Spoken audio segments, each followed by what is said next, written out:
The Old Fire, a novel, by Elisa Shua Dusapin, translated by Anissa Abbas Higgins. November 6. The rain was coming down so hard I missed the sign for the village. It had smudged the tire tracks, flattened out the ruts. In the end, I couldn't see where I was going and had to pull over to the side of the road. All that water hammering down on the hood. It started raining yesterday and hasn't stopped. I hadn't seen a soul since I left the highway. There were warnings on the radio not to drive, but I didn't have any choice. It's evening now, 7 o'clock, the sky almost black. I haven't worked out how to adjust the angle of the seats, so I'm sitting upright, waiting, stunned by the noise of the rain. At least the rental van I'm driving seems solid.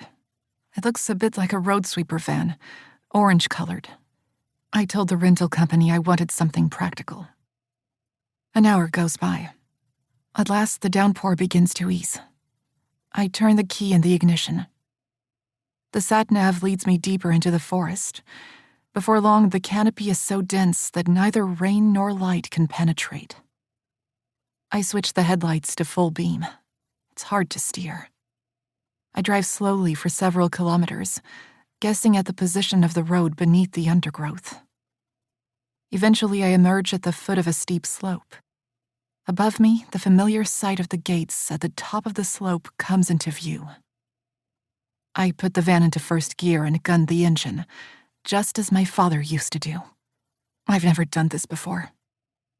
The tires skid over the rocky terrain, but the van holds the road. The gates are open, and I pull in and stop in front of the house.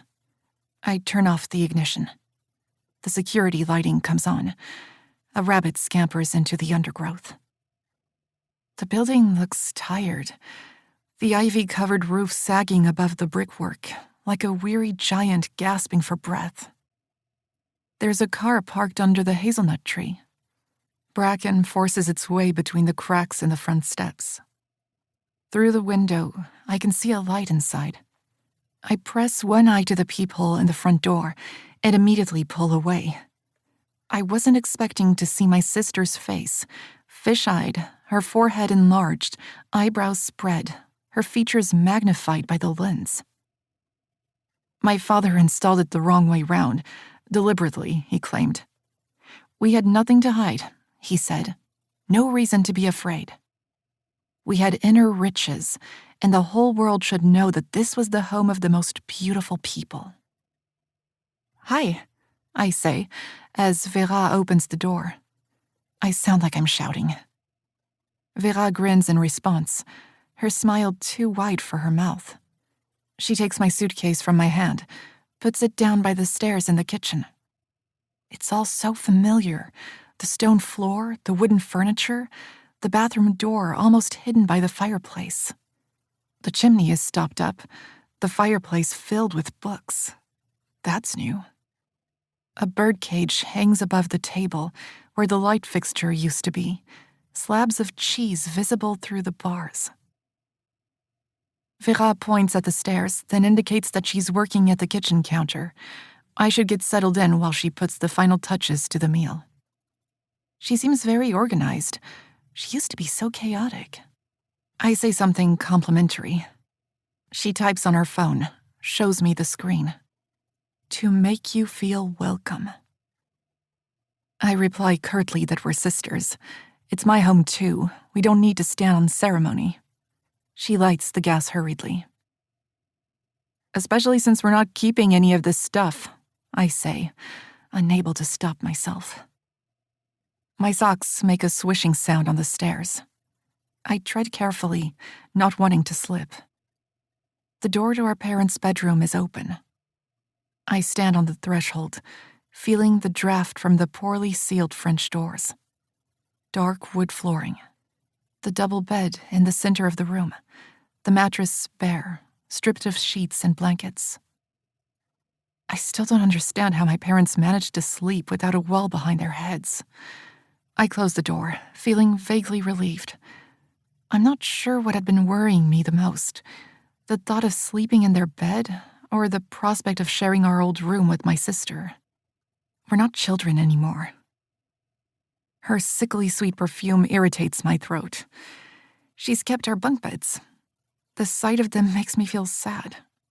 The metal frame seems too fragile to support two fully grown women. The bureau and chest of drawers haven't moved, still salmon pink, their rounded shapes the same as ever. I check my internet connection. I'm going to be here for 9 days. I need to be able to communicate with my colleagues. My phone shows only 1 bar, sometimes none at all. Leaning out of the window, I can see the van. The orange color makes me laugh. It looks like a giant bumblebee. How absurd. The whole situation is absurd. My sister and I together again, like this for the first time since my father died 5 years ago. Downstairs, Vera has poured 2 glasses of wine. She's used the crystal glasses. I'm so put off by all this formality that I tell her I don't drink. She raises an eyebrow, pours the wine back into the bottle, spilling some of it on the table. I wipe it away with my sleeve. All of a sudden, I feel hot and decide to take off my sweater. Bamboo dishes. I haven't seen these before. Vera shows me the packaging for the cheese, decorated with chestnuts, then points proudly to the fireplace. Smoked cheese. I try not to think about it being made with raw milk. She's made an endive salad with figs and walnuts. I ask her if she's given any thought to how we're going to approach the task of emptying the house over the next few days. I haven't had a moment to plan. I've been so busy. She types out, "Well done for your prize." I mumble that it's kind of her to remember. I'm curious as to how she knows about the prize. I write film scripts for a living. The latest won a prize recently at a festival in Italy. I didn't go to the festival, and I certainly wouldn't have said anything to Vera about it. "Have you heard anything from Octave?" I ask her in what I hope is a neutral voice. She nods, yes, of course. The figs, the walnuts, they're from him. I don't wait for her to finish. As far as I'm concerned, I say, there's nothing I want to keep from the house. She can sort out the things she wants for herself, and we'll take the rest to the dump. Her fingers tighten around her phone. She tilts her chin in the direction of the armoire, the kitchen, the bathroom. I look up. We're not going to sort through all that, are we? The phone screen throws light on her face. Up to you. I feel myself starting to relax a little. It's just that I have a lot of work right now, I tell her. I've fallen behind. I'll need some time alone to write while I'm here. She points at the screen again. Up to you. She makes it all seem so simple, it's disconcerting. Then she asks me what I've been up to. I say something about my latest commission, adapting Georges Perec's novel, W or the Memory of Childhood. Vera listens, smiling as I speak. I hint at the prestige of this production, doing my best to appear nonchalant about the famous actors lined up, the well-known screenwriters I'm working with. We have 6 episodes to write. Filming is due to begin in 2 years. Applause from Vera.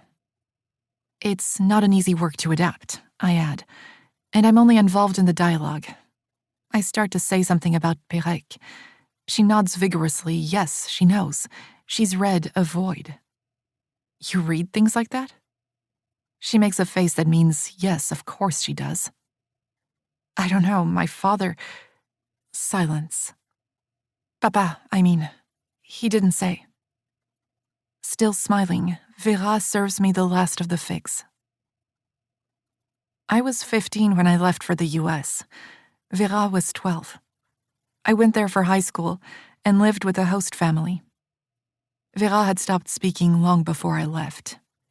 I knew she managed to keep up at school most of the time, but I'd assumed her reading hadn't progressed beyond a basic level.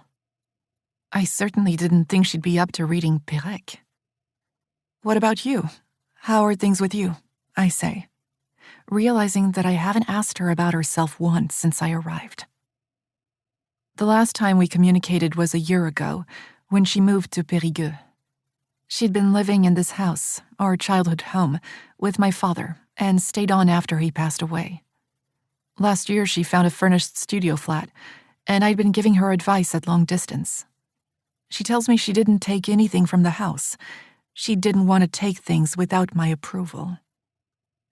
Now that the sale of the house has been finalized, she is counting on me to help her clear it out. I'm reading over her shoulder.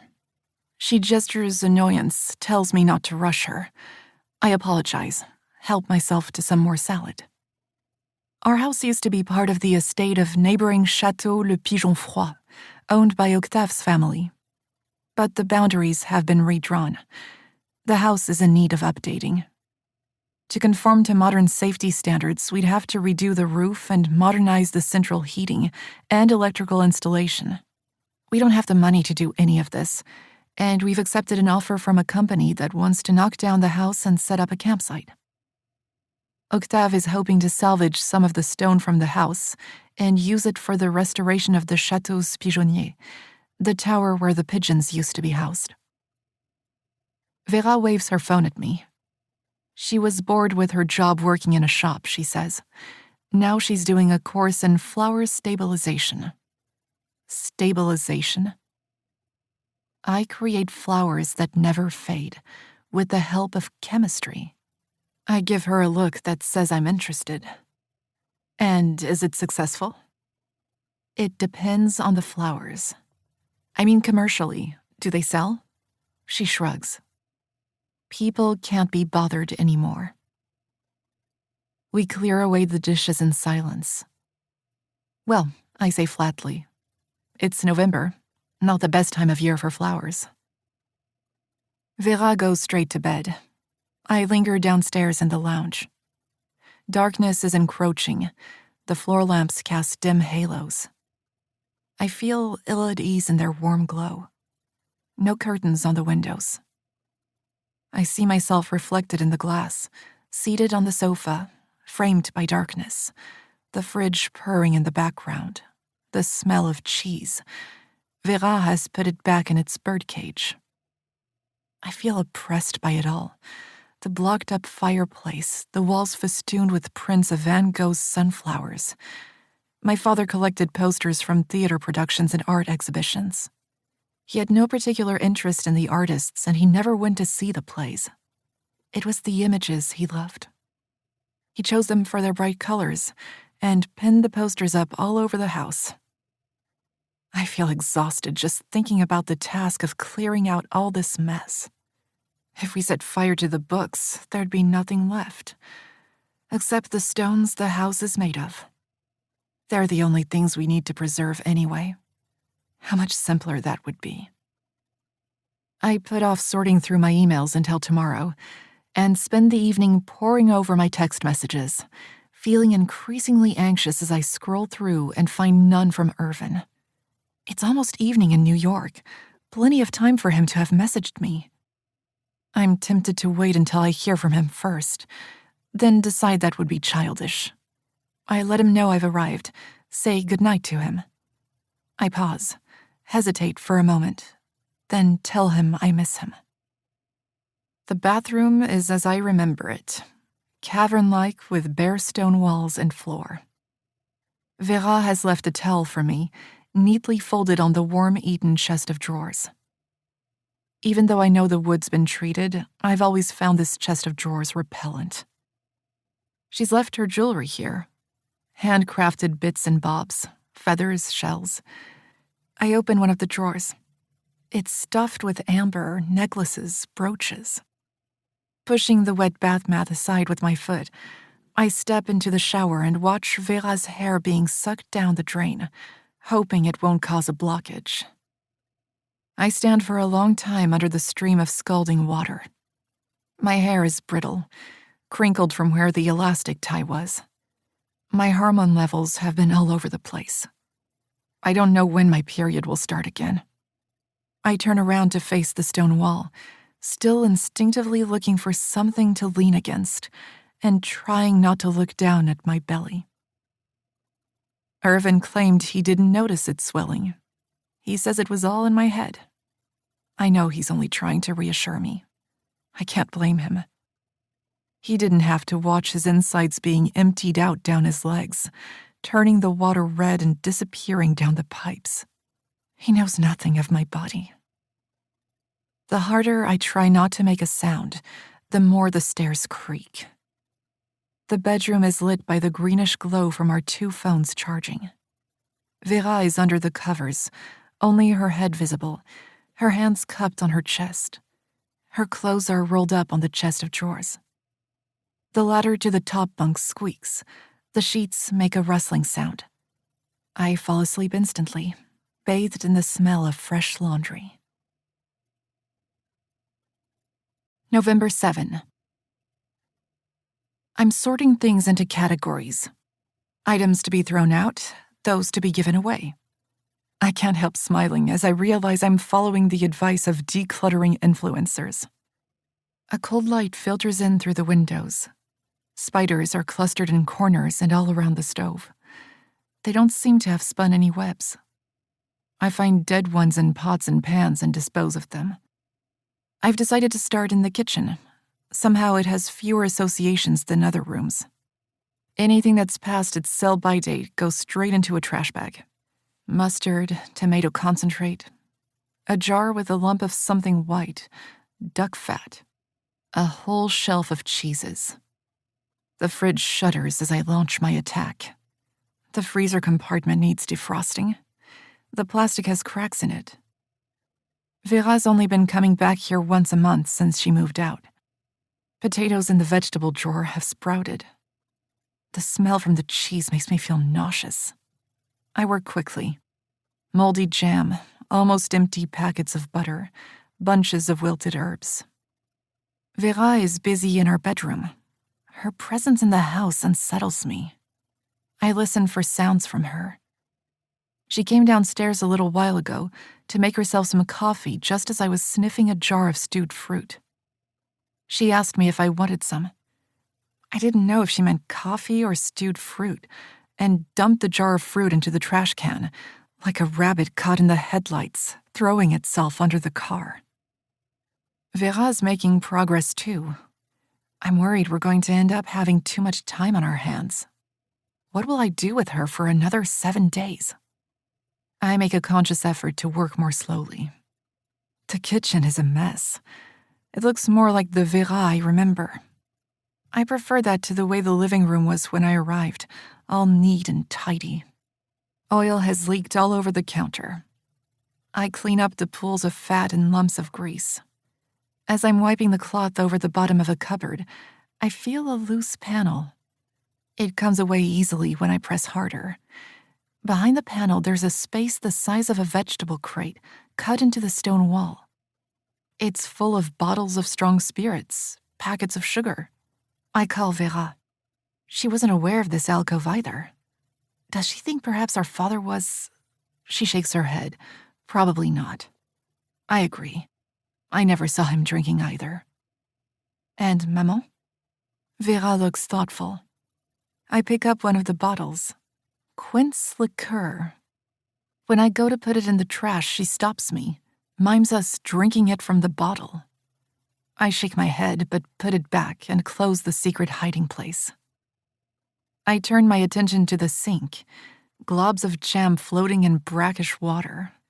I have to plunge my arm right in to fish them out.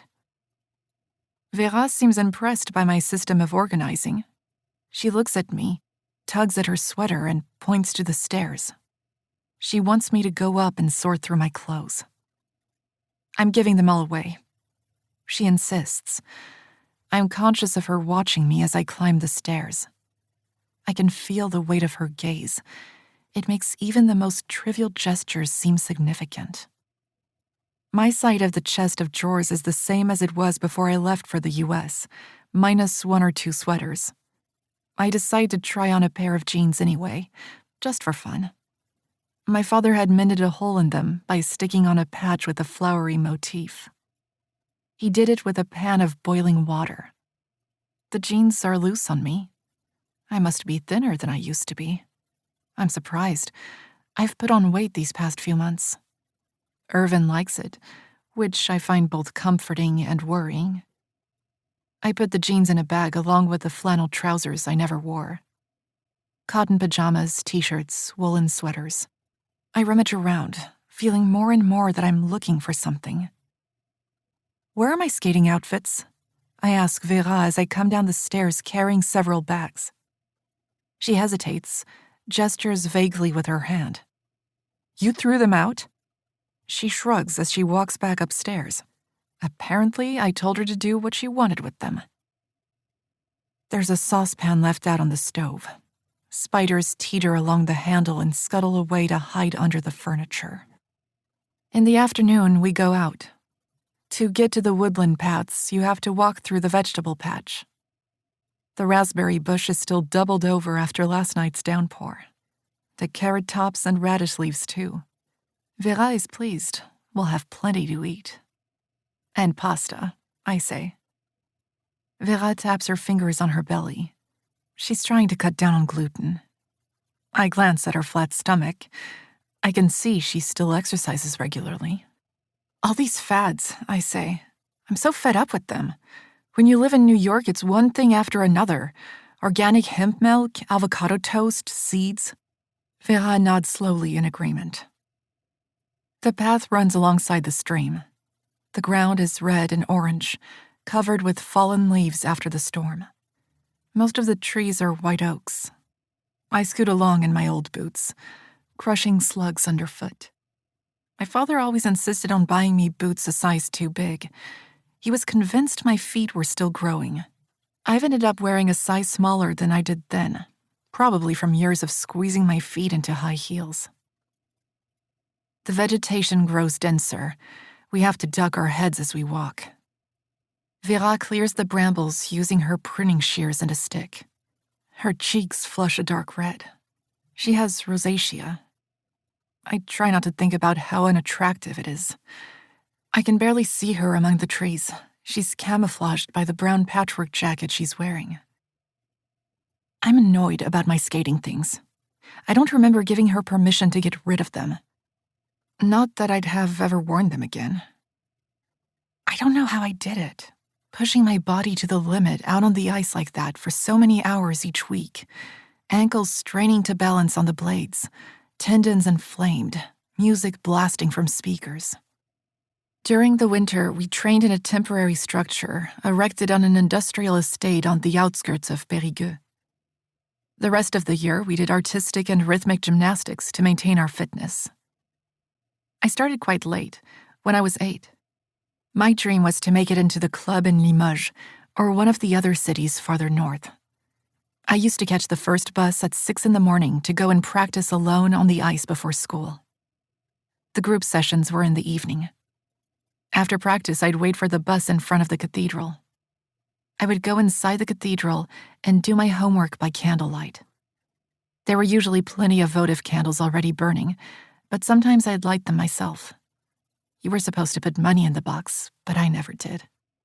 We arrive at the pond in the dell. The surface of the water is smooth and black with peat. Down here, there's no wind.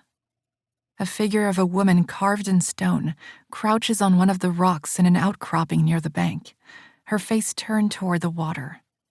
The chateau looms above us, curved in on itself like a snail, the tower and the pigeonnier its antennae.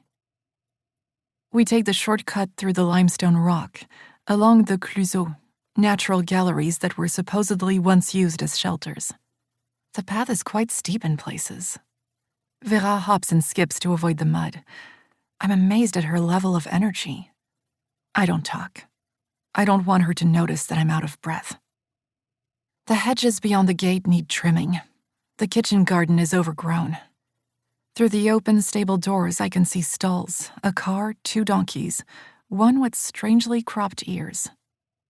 Octave's tall figure appears, wearing a green raincoat. Vera hurries to meet him. I watch them as they hug. They seem to be close.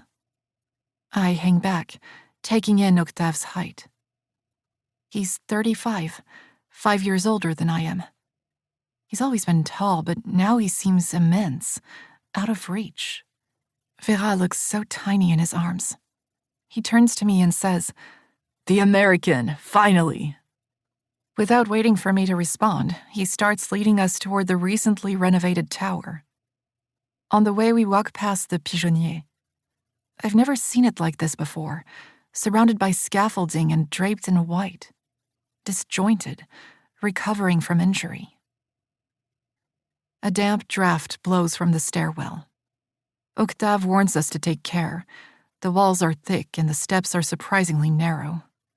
We follow him up the stairs, exchanging platitudes as we climb. He's gleaned a little about me from the press and social media.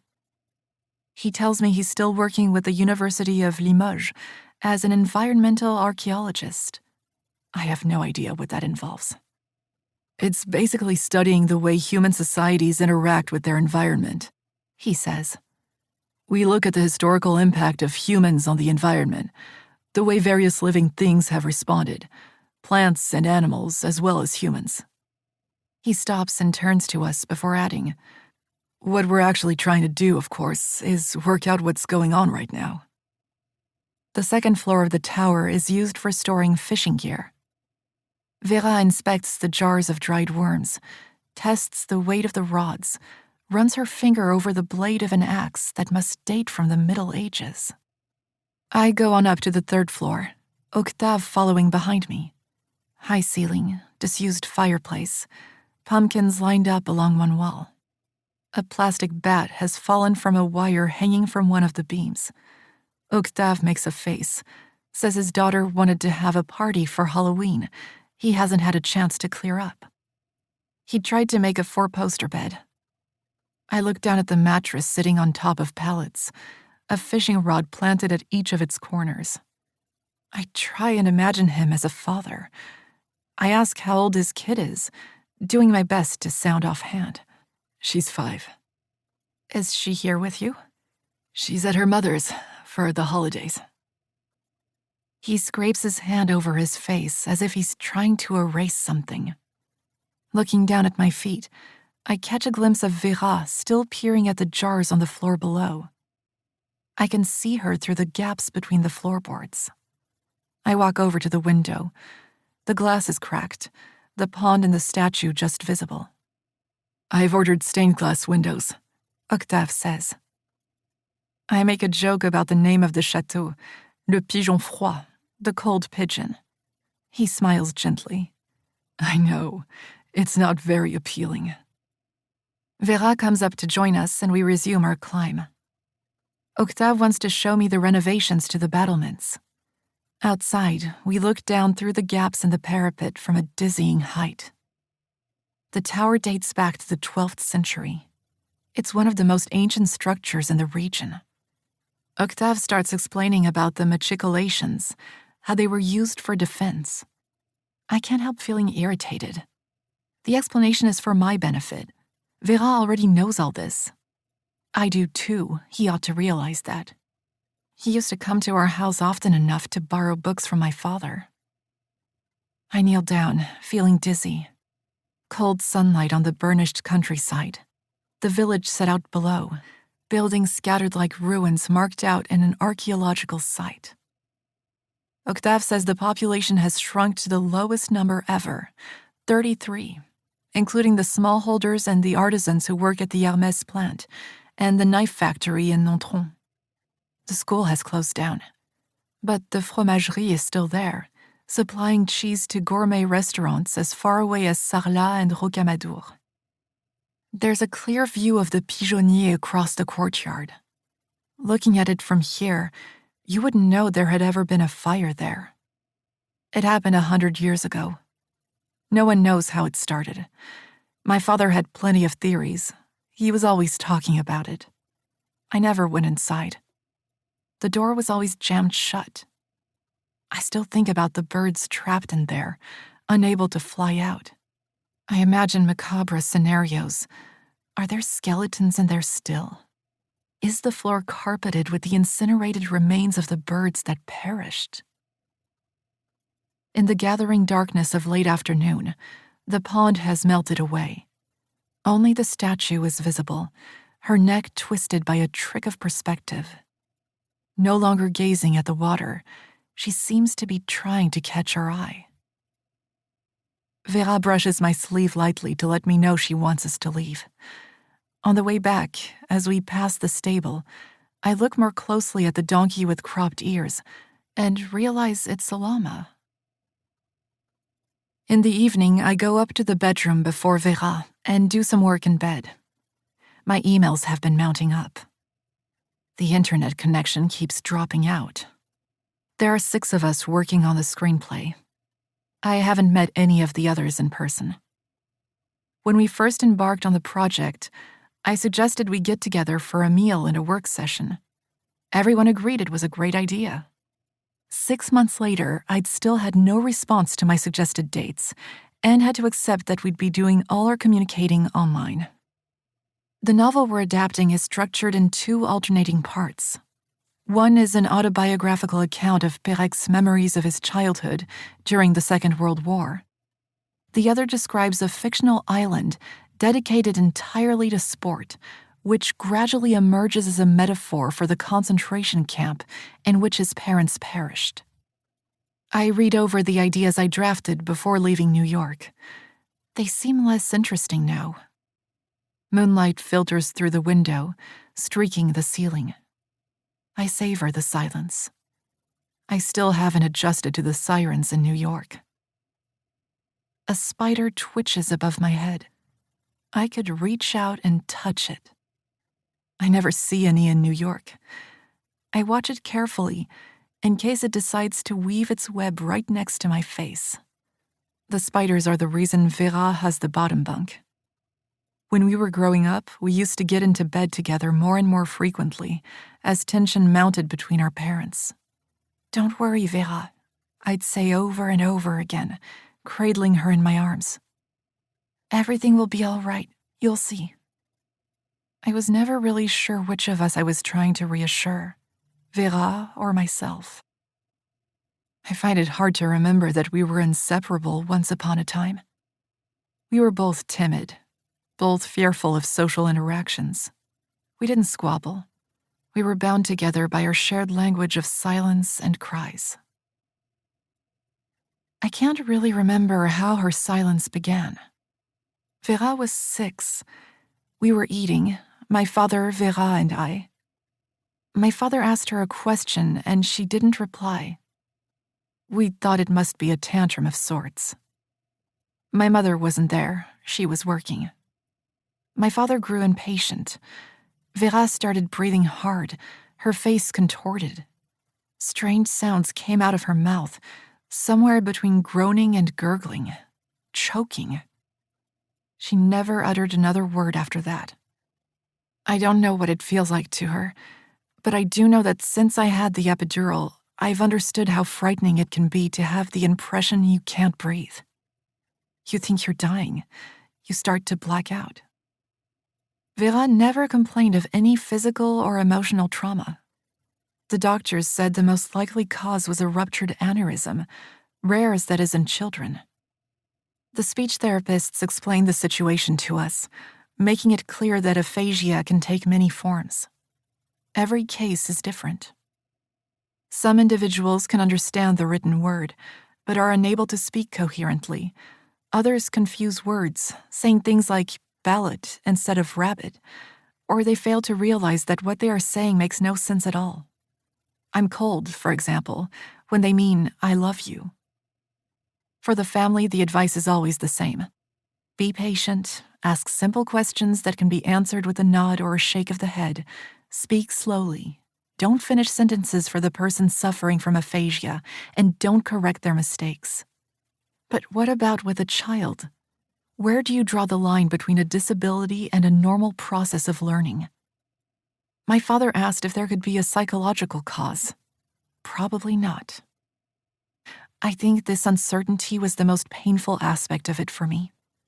I was never able to let go of the suspicion that Vera had intentionally denied me access to her inner world. November 8. I wake up with the sun, my head freezing in this unheated room. I stay huddled under the covers. For a moment, I think I hear my father's footsteps. I open my eyes and lean over the guardrail.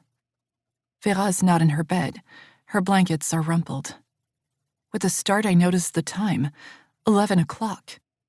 I climb down the ladder, shivering at the touch of the metal rungs.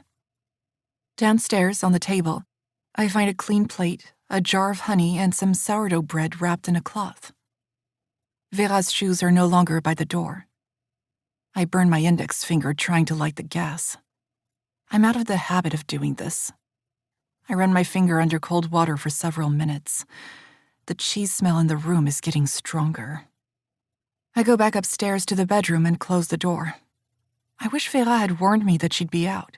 I can't write if I think I might be interrupted at any moment. Even with Irvin, I ask him to tell me his plans for the day. I move the desk over to face the window. The chestnut tree fans out, its 5-fingered branches coated with a sheen of blue-green moss.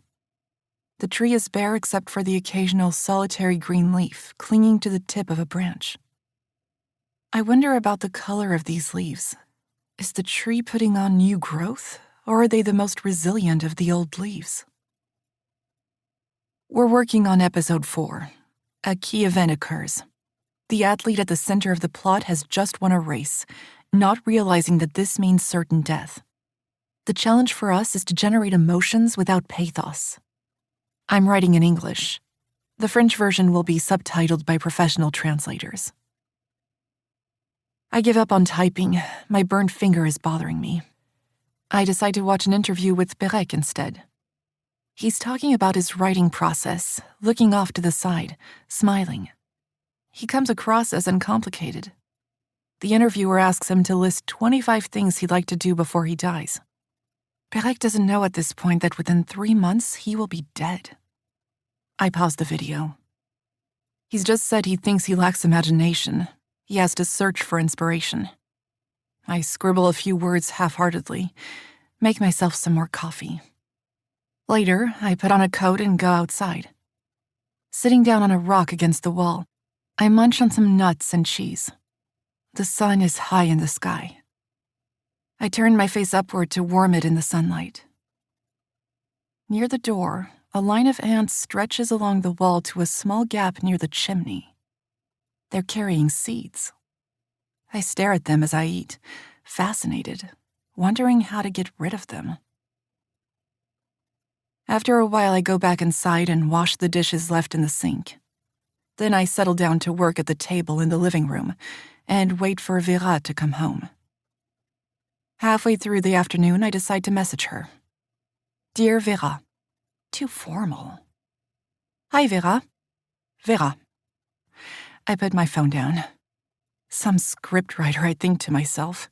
You can't even write to your own sister. I go back to my script. Realizing I'm reading the same sequence over again for the 3rd time, I close my laptop and go out to look for her. The path we cleared for ourselves last time is easy to find. I follow the animal tracks through the undergrowth, feeling less nervous than I did yesterday. The earth is starting to dry out. In my sneakers, I can move faster. I take the shortcut past the creusot. I climb, grabbing at overhanging branches to keep myself from falling into the ravine. It's exhausting. I hadn't realized I was so out of shape. I haven't been exercising lately. I stopped because of the nausea. My route takes me through one of the tunnels, past a niche in the wall, where hunters have left a stash of saucisson and Coca-Cola. I arrive at the edge of the field where Octave's grandmother is buried. She lost her husband during the war, and it was her wish to be buried here, near the chateau. The tomb faces her private chapel, dwarfing the surrounding bushes. Shrubs don't grow very tall in these parts. The soil is thin and pitted with stones. Life lived out beneath a veil of rocks. The pond is on the other side of the field. As I thought, Vera is down by the water. I didn't spot her at first because of her coat. She swings her arms as she walks. She stops, leans over the surface of the water, starts walking again with that peculiar gait, hood pulled up like a snout over her head. I retrace my steps, go back to the house, locking the door behind me. I hear her crossing the courtyard and look through the peephole. She looks so small that I think she's still several meters away, but she's already at the door. I open it hastily. She asks me if I had a productive day. I remark curtly that she could have told me she was going to be out. She looks surprised, drums her fingers on an imaginary keyboard, points at my phone. I shake my head. I didn't get any messages. While she's taking off her coat, I double-check and feel slightly ashamed. She did send me a message just before I went out. I'd left my phone on silent. She hands me a jar of jam from Octave. He makes jam? Big lumps of fruit are pressed up against the glass, light brown and sloppy, like wet sand. A mixture of strawberries and figs, perhaps? I struggle with the lid, picturing Vera and Octave together in the chateau. She looks down at the ants. She hadn't seen them before either. We both wonder what we can do to get rid of them. Can we do it without killing them? She takes a lemon, cuts it in half, squeezes it over the column of ants, puts the squeezed lemon in the corner of the doorway.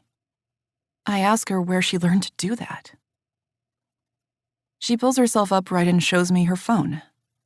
Papa taught me. She gives me that look I find so unnerving, the one that says, obviously. At our feet, there's a scene of chaos in miniature. The ants have started jumping around on contact with the acid. They drop their loads, crash into one another, spread out across the tiles like links broken from a chain. I don't know how my father and Vera managed on a day-to-day level, how they learned to communicate with one another without me. I don't ask her. I don't want to talk about the fact that I left. My father would phone me from time to tell me how Vera was doing. Our conversations were almost exclusively about her. I never talked about myself. I could tell he was afraid of grilling me, but he stayed on the line. He'd tell me all about the caves, the numbers of people who came to visit them, the 13-degree difference in temperature between the interior of the caves and the air outside that was constantly battered by winds from the Atlantic and the Auvergne. And then, his voice wavering as if with regret, he'd ask how I was. Fine, I'd say. I could tell it made him sad that I wasn't more forthcoming. I liked the fact that he felt sad, but I did feel guilty. I clammed up even more. He called less and less frequently, until in the end I stopped answering when he rang. For several years, our communication was limited to 3 or 4 emails a year, on birthdays and Christmas. My father stopped telling me about himself and gave me no more news of Vera. He talked about the house instead. Everything is fine with the house. The house is fine. The living room has a bit of damp. I've cut back the ivy on the roof. We've got some carrots in the garden. We found wild boar tracks outside the door. I think the references to we stopped me from answering too. At the end of the message, he'd always ask me how I was doing, and I'd write back and say, everything is fine. I had no direct contact with Vera. The last time I spoke to my father was on the phone. He rang while I was on a video call for work. I answered, surprised that he was calling. He wanted to know how I was feeling. I gave my usual answer. I was angry with myself for having given in and taken the call. But I'd met Irvin. I was in love. I couldn't keep it to myself. We talked about Irvin, about how well I'd been doing at work. He was quiet for a few moments before saying gently, "That's good to know." He said I was lucky to be having all these experiences. He was very happy for me. Then he called me by my name. "I'm happy for you, Agathe." He'd never done that before. I always felt like he was talking to someone else. At home, we were always the girls, even when he was only talking to me. And then for the first time, I told him the truth. I couldn't go on lying to him anymore. I told him how hard it was, New York, the people, the job. "I'm sorry," was all he said. "You don't need to worry," I stammered. He hung up. I didn't go back to the meeting. I cried for 10 minutes. 3 months later, Vera got in touch with me. She sent me a text. Her number wasn't in my contacts. Papa's dead. It seemed so ridiculous that I immediately replied, "Who is this?" It dawned on me instantly that it had to be her. Who else could it be? Octave? He would never have used those words. I also realized that aside from my father, no one ever wrote to me in French. We go back to sorting things downstairs together. The armoire is full of LPs, bolts of fabric, Tibetan prayer flags, hooks, saucers, candles, small bits and pieces of metal whose usefulness is a mystery to me. I let Vera deal with them while I get to work on the books in the fireplace. Classics, their pages falling out.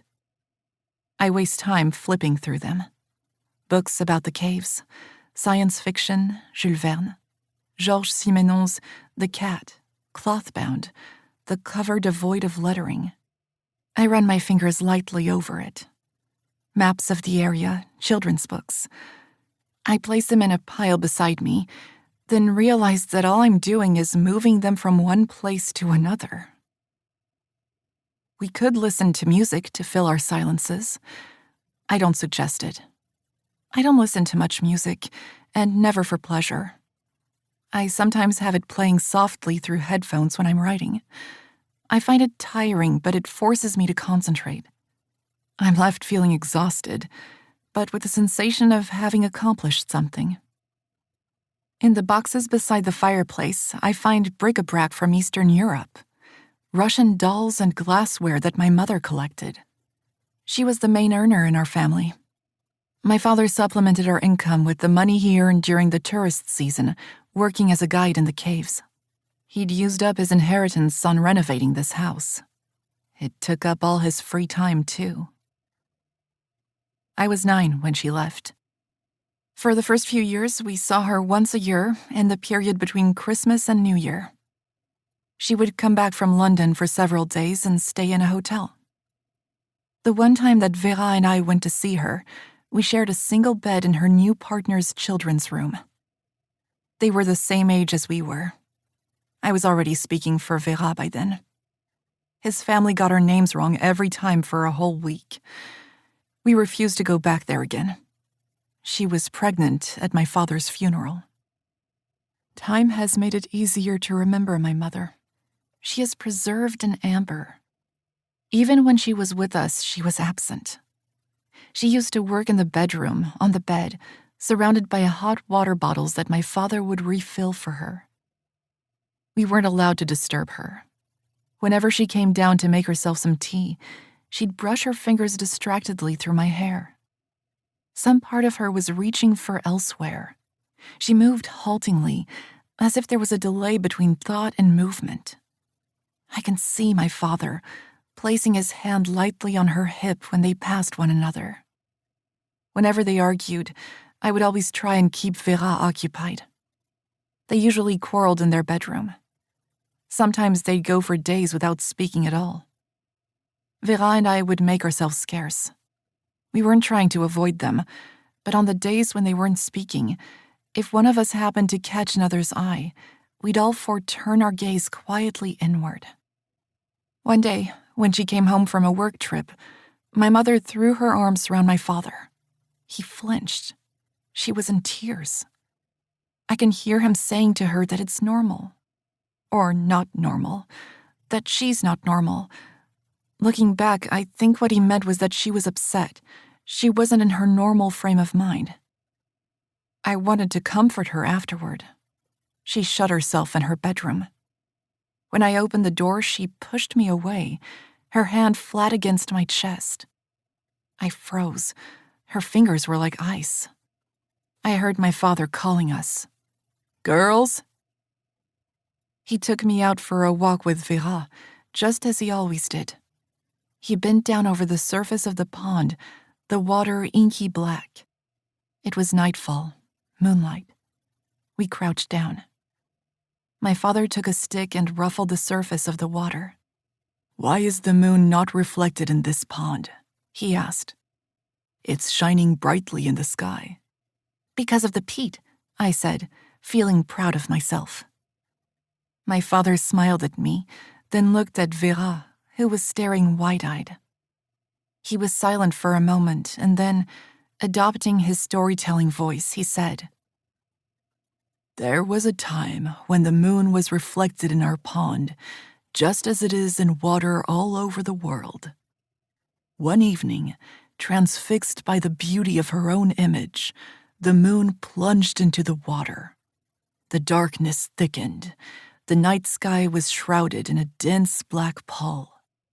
From inside the chateau, one woman had witnessed the whole scene. Thinking the moon was drowning, she dived in to rescue her. The following morning, the woman was found by her true love at the water's edge. Her mouth and eyes were waterlogged and bloated. Inside her belly, something was gleaming. Her lover parted her insides to reveal what he thought at first was an egg. But it was too heavy to be an egg. It was a stone. Racked by grief, he took the stone and placed it in the pigeonnier, hoping it would spur the birds to lay more eggs and cause everything in the surrounding lands to flourish in memory of his lost love. 8 o'clock already. Vera's hungry. She won't let me help her. I don't insist. I never cook. Irvin does it all, or else I order something in. She's deep in concentration. The knife slices through the cabbage. Her hands hover above the stove.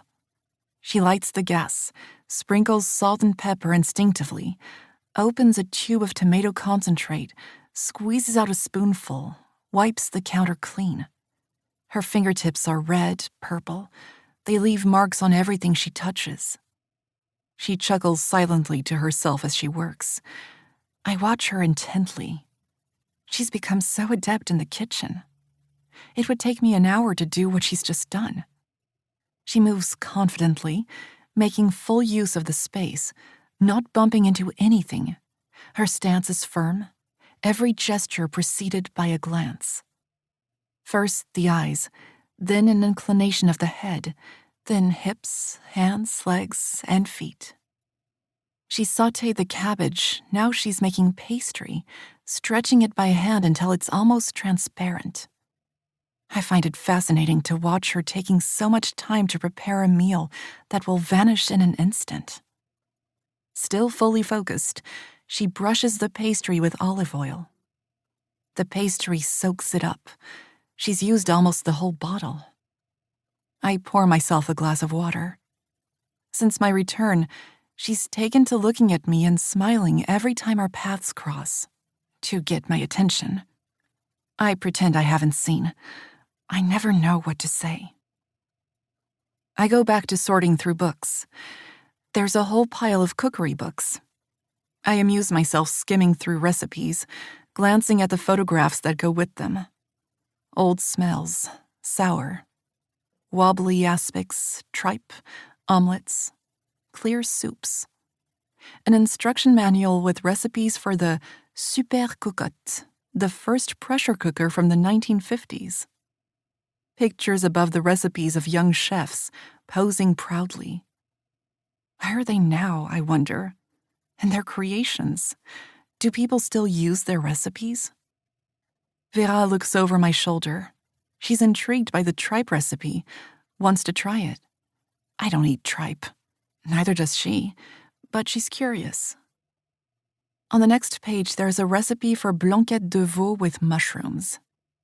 We used to have it at school, served with broccoli you could crush with a fork. That dining hall, a medieval building with high windows. Condensation that made our hair curl. We had to wear a bright yellow armband with the school badge on it. We looked like battery chickens kept alive on a diet of idiot fodder. Vera's classroom was next to the refectory, across the courtyard from mine. She'd stand by the door at lunchtime and wait for me, craning her neck toward the queue to make sure I hadn't abandoned her. We had to get there early to find 2 seats together. Rumors about Vera not talking began to circulate. One Sunday in November, the girl sitting next to me at lunch, her name was Margot. I knew her by sight. She was in the year between Vera and me, leaned across my plate and asked Vera her name. I answered for her. Margot said she knew perfectly well what it was. She was just wondering if my sister realized her name sounded just like the word for a male pig. I asked her to please not say things like that. Vera was eating her blanquette, strands of hair trailing in the sauce. Margot gave her a pointed look. She fiddled with the mushrooms on her own plate, a spongy mass with pink spots. Mushrooms were a bit like tongues, she announced. Maybe something intelligible would come out of Vera's mouth now. She'd been stuffing enough of them into her face. Vera looked up, cheeks puffed out. She turned to look straight at Margot, leaned across my plate, and spat as hard as she could. Out came a pale, slimy mass that looked like mashed slugs. Then she stuck out her tongue, scraped it between her teeth, and spat directly at Margot, who sat there stock still, drool dripping from her hair. The whole dining hall fell silent. Margot looked at Vera and then at me, opening and closing her mouth without uttering a sound. I'd been splattered too. I picked up the bits of mushroom that had landed on my spoon and put them in my mouth, acting as if they were delicious. Margot finally said something about us both being nuts and got up to leave the table. I waited until she'd gone before wiping my face. Vera carried on eating, dipping bits of bread into her yogurt as if she was eating a boiled egg. Her face portrayed no emotion, but on close inspection, you could see that her hands and chin were trembling. Margot came back flanked by the housemistress. Normally, I had faith in the housemistress, but seeing her stern expression, I lost all confidence. She asked me to give my version of events. Then she looked the three of us up and down and announced that Margot, Vera, and I would all have detention for the next few days. After school, I went to see her to tell her again that Vera and I had done nothing wrong. The housemistress gave me a knowing look. Disagreements could arise, she said. There was no harm in that. But not owning up when you were in the wrong was a serious matter. She looked at me long and hard and said there was nothing worse than telling lies. The pastry is light and crispy from all that olive oil she brushed it with. Vera arranges the cheese on a plate and starts on the jar of Octave's jam that she's managed to open with the point of a knife. She cuts a slice of cheese and places it on some bread. Then she licks the knife and sticks it back into the jar of jam. I point out that this will make the jam spoil more quickly. She laughs and says we'll have eaten it all before then. I decide this is a good opportunity to mention the cheese sitting in the birdcage. It's giving off a smell that turns my stomach. It needs to age. Then she winks at me and adds, needs to be aged. I press the point and say something about invisible spores multiplying, the cheese developing a layer of green mold. She screws the lid back on the jar and sighs as she types. Sense of humor, please. After dinner, we clear the table and bring the lamp closer.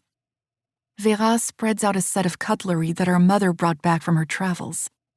She arranges the pieces in order of size and wipes them with a cloth, while I pick up the packaging, ready to put the whole set in the pile of things to dispose of. But she takes the packaging from my hand, rewraps each piece of cutlery, and sets it to one side. I'm sure she doesn't actually want to keep them. I'm reluctant to leave Vera on her own in the living room, so I carry on sorting rather half-heartedly through the books. Freed of much of the clutter, the fireplace looks almost like another room, one that's black with soot. I turn to the stack of books. Classic editions piled on top of cartoon albums. I once had a whole set of Philemon albums that my father gave me, the adventures of a young boy in a bucolic, pre-industrial world. With his father and Anatole the donkey as his companions, Philemon sets out on his travels and discovers a parallel world of islands in the shape of letters that make up the words Atlantic Ocean. Wintry, wind-blown landscapes, bare trees. I used to embark on every album, hoping it would transport me to a sunnier world. It never did, but there was always something comforting about the familiar autumnal setting. Farther down in the pile, Raymond Briggs, the Snowman, a tale of loss and transformation. A memory comes back to me of a cartoon I often used to watch with Vera, a boy with a round face. Nighttime, just before Christmas. The boy longs for a present, an electric train he's seen in a shop window. The family can't afford to buy it, but the boy lies awake night after night, thinking about the train. In the end, the shopkeeper gives it to him. Or maybe his father does? The film ends with the train flying away, the boy in the driver's seat. Perhaps he died. The entire collection is bookended by a pair of crates filled with our school things. My exercise books filled with compositions, geometry, diagrams of internal organs. Underneath them, Vera's notebooks. Inside, they're a mess. She struggled to keep up with the mainstream classes and had to repeat several years. The year she turned 8, she signed all her homework diaries as Mandarine.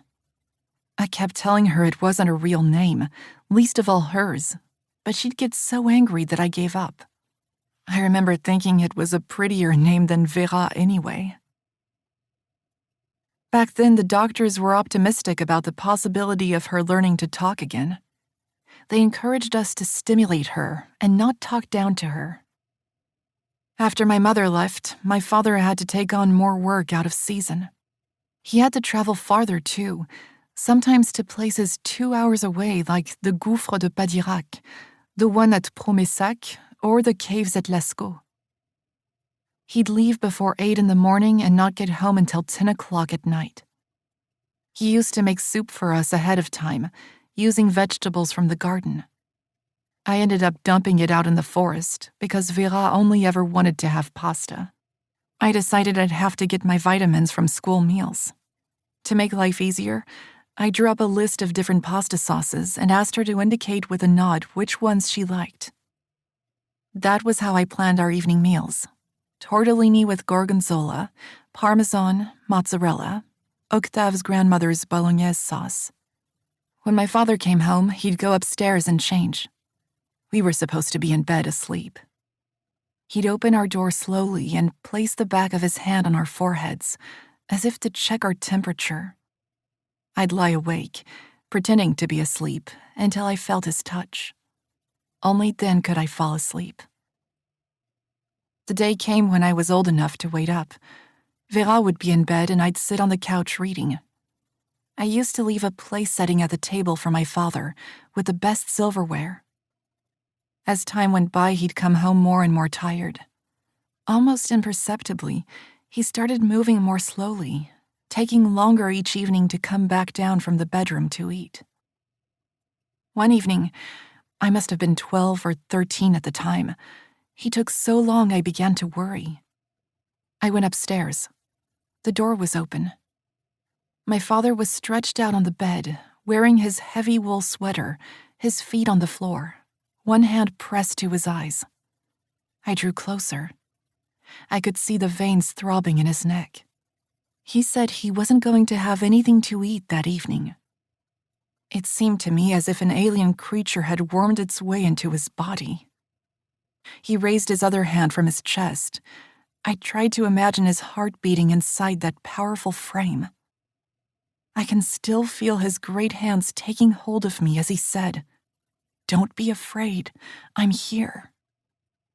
But what I remember most of that moment is the slight pain in my chest, a small, barely perceptible sensation. Sometimes Vera had to come with me to the ice rink after school. She'd wait for me in the stands. I could see her in outline, bundled up in her down jacket with its fake fur hood, her presence weighing on me. Afterward, we'd wait for the bus in front of the cathedral opposite the municipal car park. Our bus didn't run very often, The wait was 40 minutes. If the cathedral was open, we'd go inside and make faces at our reflections in the stained glass windows, or play at being statues of sleeping saints. Lying there so stiff, they reminded me of myself lying rigidly in our little bed at night, the warmth of Vera's body, my eyes closed onto my own private space. The day Vera spat at Margot, someone was setting up a nativity scene with resin figurines in the cathedral hall. Vera planted herself directly in front of the man working on the nativity scene, her arms puffed out in her padded jacket. The man was sticking the manes on the donkey and the ox before applying a coat of varnish. The crib was still empty, except for a few chickens. The smell of alcohol mingled with incense was making me feel dizzy. Candles sputtered, making a sound like the crackling of insects frying. I went back outside to wait for the bus. When it arrived, I asked the driver to wait while I ran back inside to get Vera. We were the only passengers. She was standing with her nose practically glued to the ox. The varnish on the figurines had dried, looking almost as if it had frozen. The craftsmen had started arranging the figurines, Mary and Joseph at either end, the donkey and ox close to the cradle. Jesus was propped up with legs crossed, hands clasped together in prayer. He was bigger than the other figures. The thought occurred to me that he looked like a baby cuckoo waiting to be fed. I clasped Vera by the shoulder. I felt a slight resistance at first, but then she followed me, just far enough away to prevent me from holding her hand. In the bus, squeezed between our bags, we were jolted around by the bumps in the road. Vera had the window seat. I usually let her have it. That evening, she was gazing down at the ground, her scarf wrapped tightly around her cheeks, her lips bright red. Her nose was running. I could see she was cold. I pressed my hand to her mitten and said, "I'll always be there for you." 10:30. Vera scans the room. Piles of books, trash bags. She looks pleased, concludes happily that we'll have more time for ourselves. She asks me what I'm planning to do tomorrow. I'm not on holiday, I say. She raises an eyebrow, looks askance at me. Neither is she. She was simply being polite. She's going mushroom picking. I take one of the albums up to bed with me, Claude Ponty's L'Arbre sans fin, The Tree Without End. I still remember the scene where the little creature in the story, in mourning for her grandmother, finds herself a prisoner on the planet of 1,000,000 mirrors. Every mirror gives a slightly different image. The only way to escape is by finding the mirror that reflects us as we really are. I still wonder how the little creature managed to find it so easily. November 9. Vera crouches beside the pond washing her hands, sleeves rolled up to the elbows, her basket filled with mushrooms. I felt obliged to come with her. My writing problems are nothing to do with her. I shouldn't inflict my insecurities on her. But I don't know my mushrooms like she does. I keep thinking I've spotted one, but it usually turns out to be a stone or a branch or the skeleton of a rodent, so I've gone back to picking berries. I head toward the bushes. There are rosehips everywhere. We'll be able to make rosehip tea. I come to a stand of oak trees. A massive tree stump sits proudly in their midst, rising to shoulder height, its circumference so vast that Vera and I together wouldn't be able to encircle it with our arms. A moment later, I hear a rustling of leaves in the undergrowth. A wild boar. There, in front of me. Massive, hairy, humped back, almost the size of the tree stump. He turns his head from side to side, snout creased and twitching. He moves closer. I crouch behind the tree stump, almost losing sight of him. An animal smell, sour and penetrating, cuts through the odor of damp wood. I feel a jolt, then another. I tell myself a lone boar has no reason to attack a person. He'd have turned around if he'd seen me. More jolts, harder, more frequent, as if the animal were venting a deep-seated rage. I hear a new sound, the trampling of undergrowth. The boar backs up, his head moving from side to side again. Our eyes meet. I start in horror. A hole where one eye should be. An open wound, pus congealed around the eyelid. The boar turns his head and finally, with his one good eye, he sees me. I can't take my eyes off the wound, the boar scraping it against the tree stump, grunting, neck and shoulders streaked with blood. I hear footsteps approaching. The boar staggers off into the undergrowth at a stately, almost dignified pace. A man appears, rifle slung across his chest, orange, high-visibility jacket. He must be about my age, loose-limbed, curls escaping from beneath his cap, panicked at the sight of me there right in the middle of the hunt. He's out of breath. Asks why I didn't heed the signs posted on the outskirts of the forest. I explain that our house is inside the forest. I had no way of knowing. My sister is out there too, in a jacket that's hard to see. The other hunters should be told. He says something into his headset. A trumpet sounds in the distance. He glances at the rose hips in my basket, asks if I'm authorized to pick them. I laugh. Who cares, I say. There are tons of them, rotting on the bushes. He wants to know where I'm from. I was born here. He says he's never seen me before. I've never seen you either. His tone grows harsher. He says I'm scaring away the boars. I have to leave. I realize I'm sweating. To my great relief, Vera appears, her basket spilling over with mushrooms, her hands full too. She looks at the hunter, her face expressionless. I walk over to her. Standing close to her, I can sense a vibration, as if all her muscles are tensed beneath the layers of clothing. The hunter looks us up and down. He points off to one side, says we'll be safe in that direction. Then he turns his back on us and walks away, grumbling about us not wearing high-vis clothing. We go back up to the field where the tombs are. Wisps of smoke hover above the rocky ground, held in place by the unseasonably warm air. Vera stops to type something on her phone. I carry on walking, thinking she is probably doing it on purpose, a way of pausing discreetly to give me time to catch my breath. She runs up to me, waving her phone. Smoke. Papa used to say it was the rabbits making their coffee. I'd never heard that one. I force a smile. I find it hurtful when she talks about her life with my father without me. From up here, the forest looks flattened, rolled out like a swath of foam matting. You're less aware of the contours, the rivers deep in the valleys. The wind picks up. It occurs to me that this was all steppe once, before the forests and prehistoric times. The climate here in those days was more like it is in Scandinavia today. Erosion. This landscape raked by wind and water, unhindered by obstacles of any kind. At this time of year in New York, the wind is like ice. It sweeps through the streets, crashing into buildings, spinning in frantic circles and slamming against the windows. In recent weeks, I've walked for hours on end in this wind. Irvin leaves for work in the morning. Usually I revel in the solitude.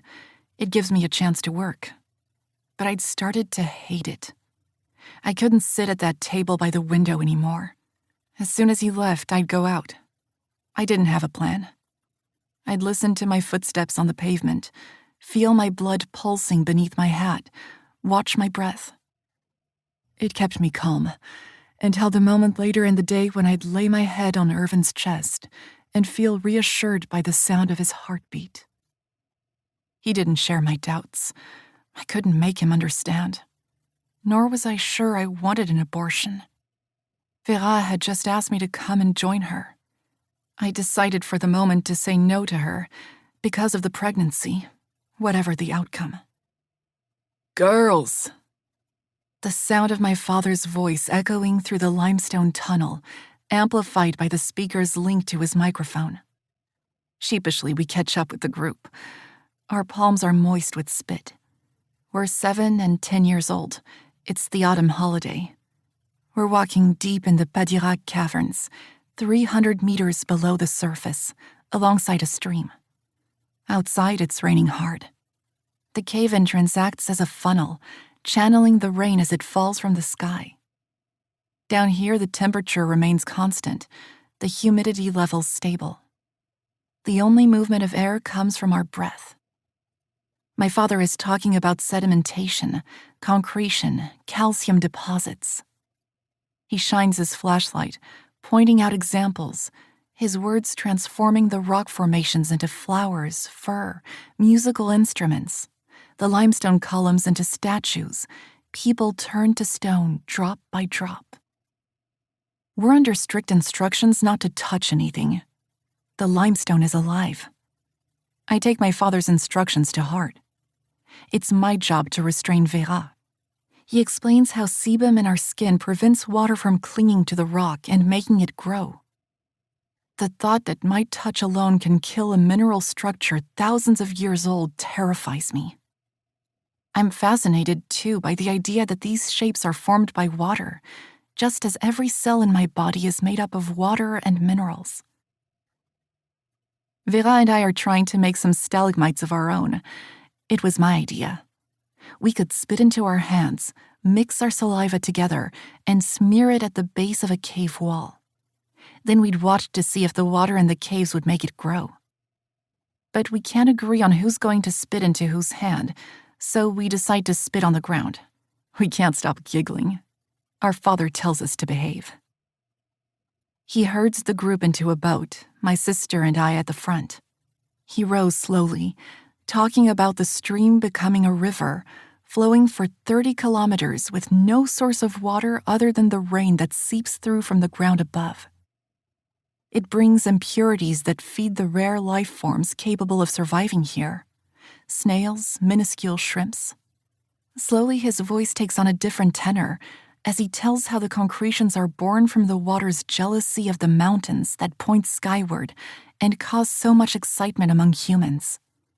To compete with those peaks, he says, the most determined drops of water have found a way to be like the mountains here, underground, where darkness and stillness prevail. I look down at my hands. I could turn into a statue too. If I'm envious, I'll be turned to stone. I'll be like a block of ice. But if it's hot, I'll melt. I need it to be cold so I can feel stronger, so I can stand upright. How's Irvin? Vera stuffs her phone into her pocket and starts walking again. Having her ask me about him like that comes as a surprise. I've never actually talked to her about him. I give her some factual information, where we live, how long we've been together, what he does for a living. Nothing too personal. Underneath, I'm trying to think of fictional characters I could mention that would help me describe him. I realize I have no idea about my sister's tastes in books, film, television. I can't remember a time when she wasn't there, but I have no memories of being an adult with her, except for our father's funeral. Everything ends with me leaving for the US when she was 12 years old. The day she gave me that look that said, "You lied to me." She adjusts her hood. Her bracelets jangle. Who is she wearing them for, I wonder? Does she wear them even when she's alone? I've never known her to be in a relationship. I want to know if she's in love, if she's loved, but I don't know how to talk about love. All I can bring myself to ask is, "Don't you get bored here in Périgueux?" She laughs. Not at all. Quite the opposite. She wishes she had more time to spend on keeping fit and being with her friends. She has friends, I say under my breath, thinking out loud. I hope she hasn't heard. I wish I hadn't referred to her as she. But to my relief, she doesn't seem to have taken offense. Personally, I can't love someone unless I admire them, she informs me conclusively. I can't read the expression on her face. We take a detour through the village. Vera wants to go back to the cheese shop. She picks out a few small rounds of sheep's cheese, not too soft. I pay. I'm the big sister. Most of the shutters are closed. Outside the church, I notice the recesses at the base of the wall. A sign explains that these are sarcophagi of children who died in the womb or who didn't live long enough to be baptized. The sign wasn't there when I lived here. Mist obscures the pigeon froid up on the hill. I think again of what Octave said about how the villages have suffered. The shortage of doctors. The street is deserted. There's no traffic. The pavement is narrow. We walk in single file. Vera walks ahead while I lag slowly behind. Vera, the village. The images don't fit together. I look up at the shutters, the doors. The vision of Vera swims beneath my eyelids, a moat that only tears can wash away. We put the mushrooms down in front of the hearth. Vera stands with her back to me. I have to check her for ticks. She's stripped to her underwear, cotton bra, no underwiring, full coverage. She turns to face me. Her breasts point upward, her body strong, athletic. It's unsettling. My little sister in a woman's body, more generously proportioned than mine. I do my best to look away, examine her in a hurry. I don't wear a bra. I find it oppressive. Before I met Irvin, I allowed my lovers to believe I went braless for their benefit. I didn't want to disappoint them. And besides, I'd had to squeeze my body into corsets the whole time I was training. The costumes we wore revealed every bulge. As adolescents, we went one of two ways. There were the girls who weren't afraid of men, and the others, like me, who regarded our newly developed curves as shameful. I was 16 when I had my first period. I'd already moved to the US. Vera disappears into the shower, and I go and wait in the living room. The ants are still there. They skirt around the lemon, avoiding it, all moving at the same speed. Occasionally, one of them stops and rears up, still carrying its load of seeds, turning its head from side to side while its fellow ants butt up against it. A traffic jam forms, but the column quickly starts moving again. What is it they find so interesting here? I wonder where the seeds are coming from. Odd that I haven't thought about this before. Looking at them closely, I can see they're not all seeds. Translucent specks, grains of sand, a twig like a roof beam, body parts, an insect's leg. One of the ants is carrying a dragonfly wing. With its helmet-like head, it looks a bit like a pilot. I apply some more lemon juice, a little farther away from them this time, hoping to create a route that steers them away from me. A fine stream of ashes falls down the chimney, followed by a flurry of feathers, probably from a bird's nest. The house feels damp after the storm. I need to make sure the furnace is working. There's a door under the stairs outside the front door that leads to where it's housed. I pick up a stick out of habit and use it to push aside the brambles. The furnace is making a soft rumbling sound. I scan the wooden shelves my father built all around it. A can of gasoline, cycling helmets, gardening tools. The floor strewn with animal droppings. A dormouse, probably. Back inside the house, I announced to Vera that we're almost out of heating oil. We ought to light a fire, I add, but I think there might be birds nesting in the chimney. Vera nods, shivering, her hair wet from the shower. I go into the bathroom and lock the door, blood pulsing through my veins in the hollow of my breastbone. I don't wear makeup when I'm here. My eyes are less puffy than usual. I think I look healthier. I hear shots coming from the far end of the garden, hunting rifles. My heart starts racing. The same happens when I hear sirens in Manhattan. I heard them all the time in my first apartment there. I lived on my own, in a rundown building on the Lower East Side. People all around me, framed in windows, rushing frantically about or frozen in position, leaning out, cigarette in hand, coils of smoke drifting upward, like dreams evaporating.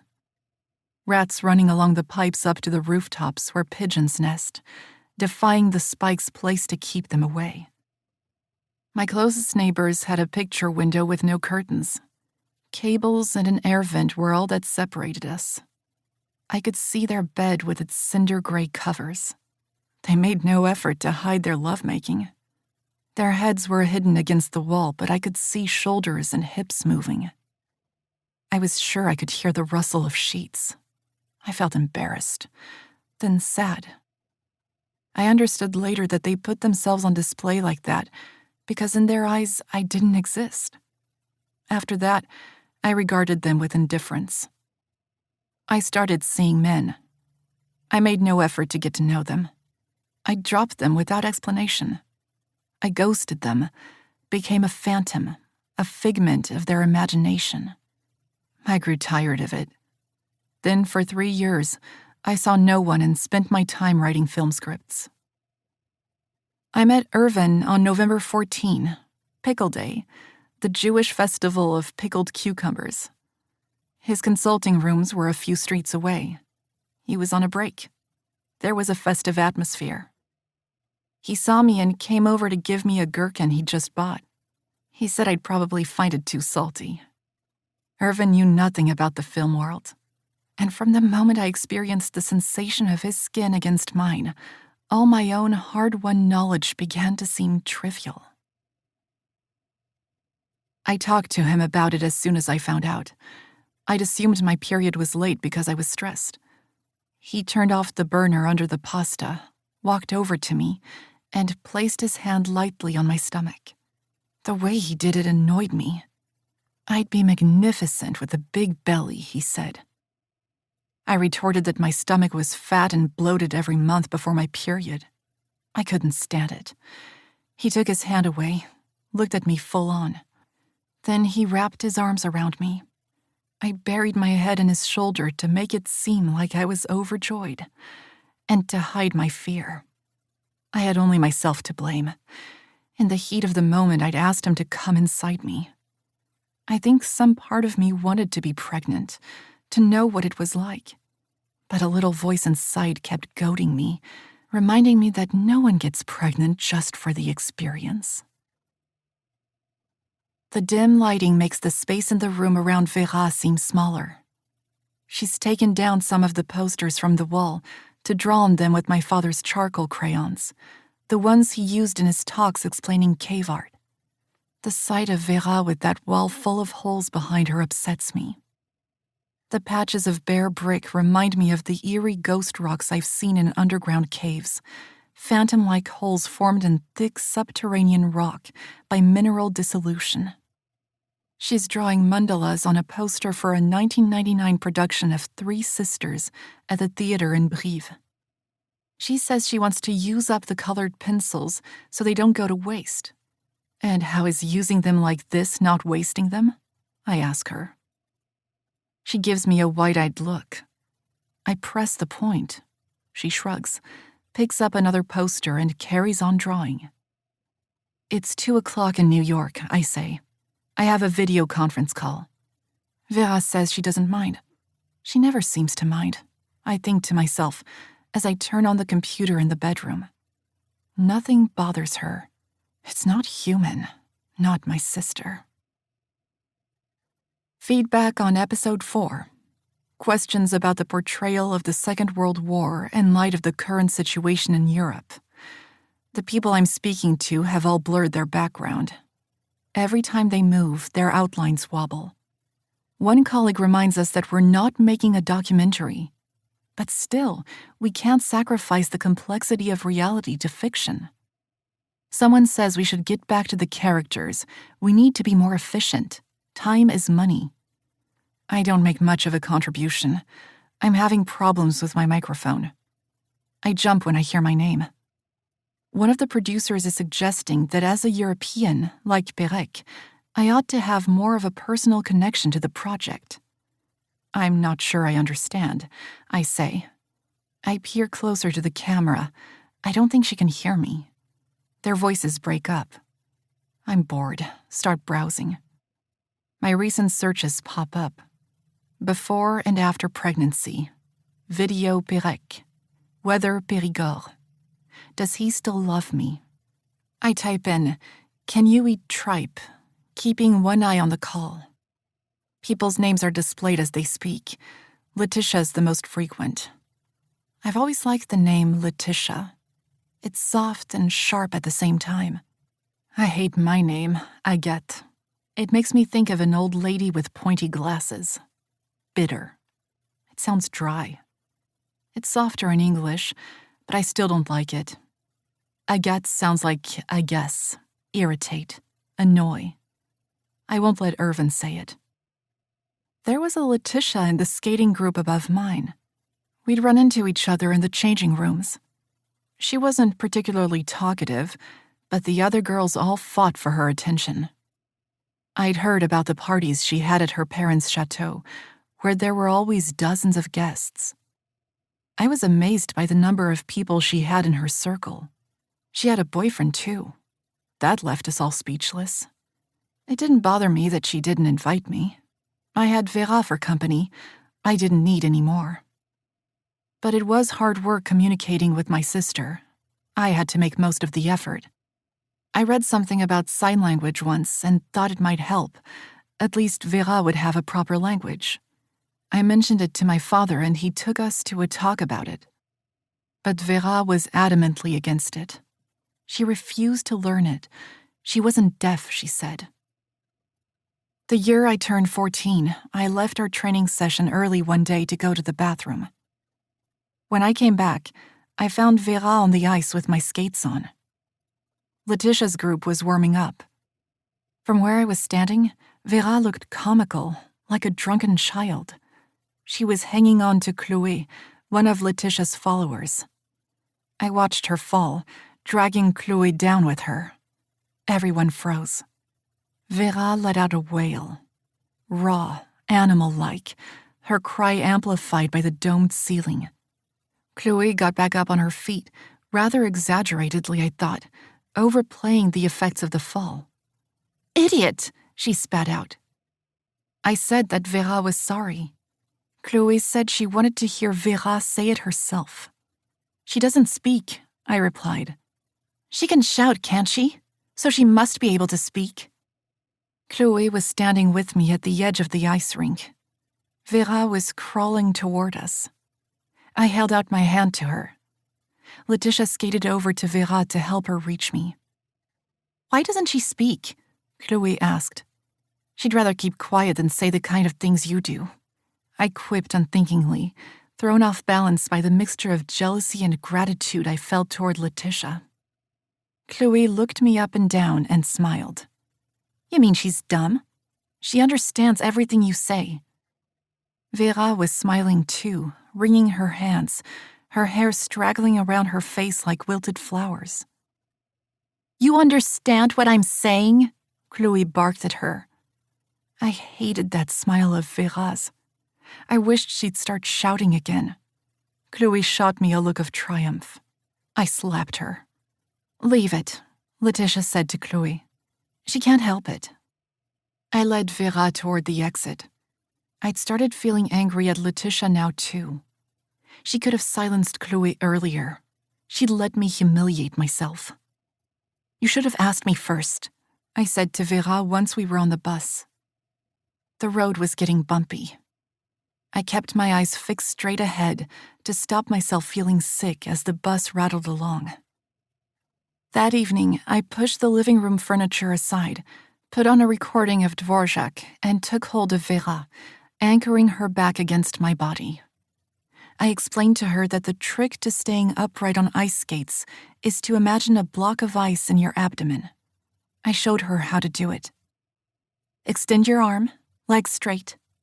She had no sense of rhythm. I taped her ankles to mine and fell almost immediately, landing with my full weight on top of her. She was gasping for breath. I untangled her hair and realized she was laughing. I joined in. We carried on, collapsing again every time we looked at each other. I laughed so hard my ribs started to ache. I didn't notice Vera tying our wrists tightly together. My fingers were tingling. "Stop it!" I cried. She went on laughing. With a sudden jerk, I ripped open the ties, pulling out the hairs on my wrist. I go out on the terrace with a cup of herbal tea, my brain fuzzy from the video call. A bat flits by. The security light comes on, triggered by a passing badger. He makes for the van and burrows underneath it. My thoughts turn to Octave, the kitten. Did he know about it? We never mentioned it. The day we found the kitten, I'd gone over to see him with a book he wanted to borrow from my father. He was a frequent visitor to our house. He came over to talk to my father, usually about things to do with archaeology. I'd hang around and listen, and sometimes I joined in. I'd await his visits with a mixture of eagerness and embarrassment. Vera's presence weighed on me when I was with him. I hated the way my father talked about me, saying what a good big sister I was and boasting about my achievements at school and on the ice. It meant nothing. Octave was an adult, and to him I was nothing but a 14-year-old kid. I'd gone over to the chateau that day. It was the first time I'd ever really been alone with him. Mewling sounds came from the stables. There was a kitten lying in one of the stalls. It couldn't have been more than a month old.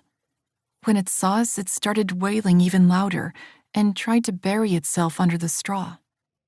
Octave knelt down, placed his hand on the kitten's back, and kept it there until eventually the mewling began to quiet. Then he picked up the kitten and held it in the palm of his hand for me to stroke. I ran my fingertips over the trembling kitten. All I could feel were fur and vertebrae.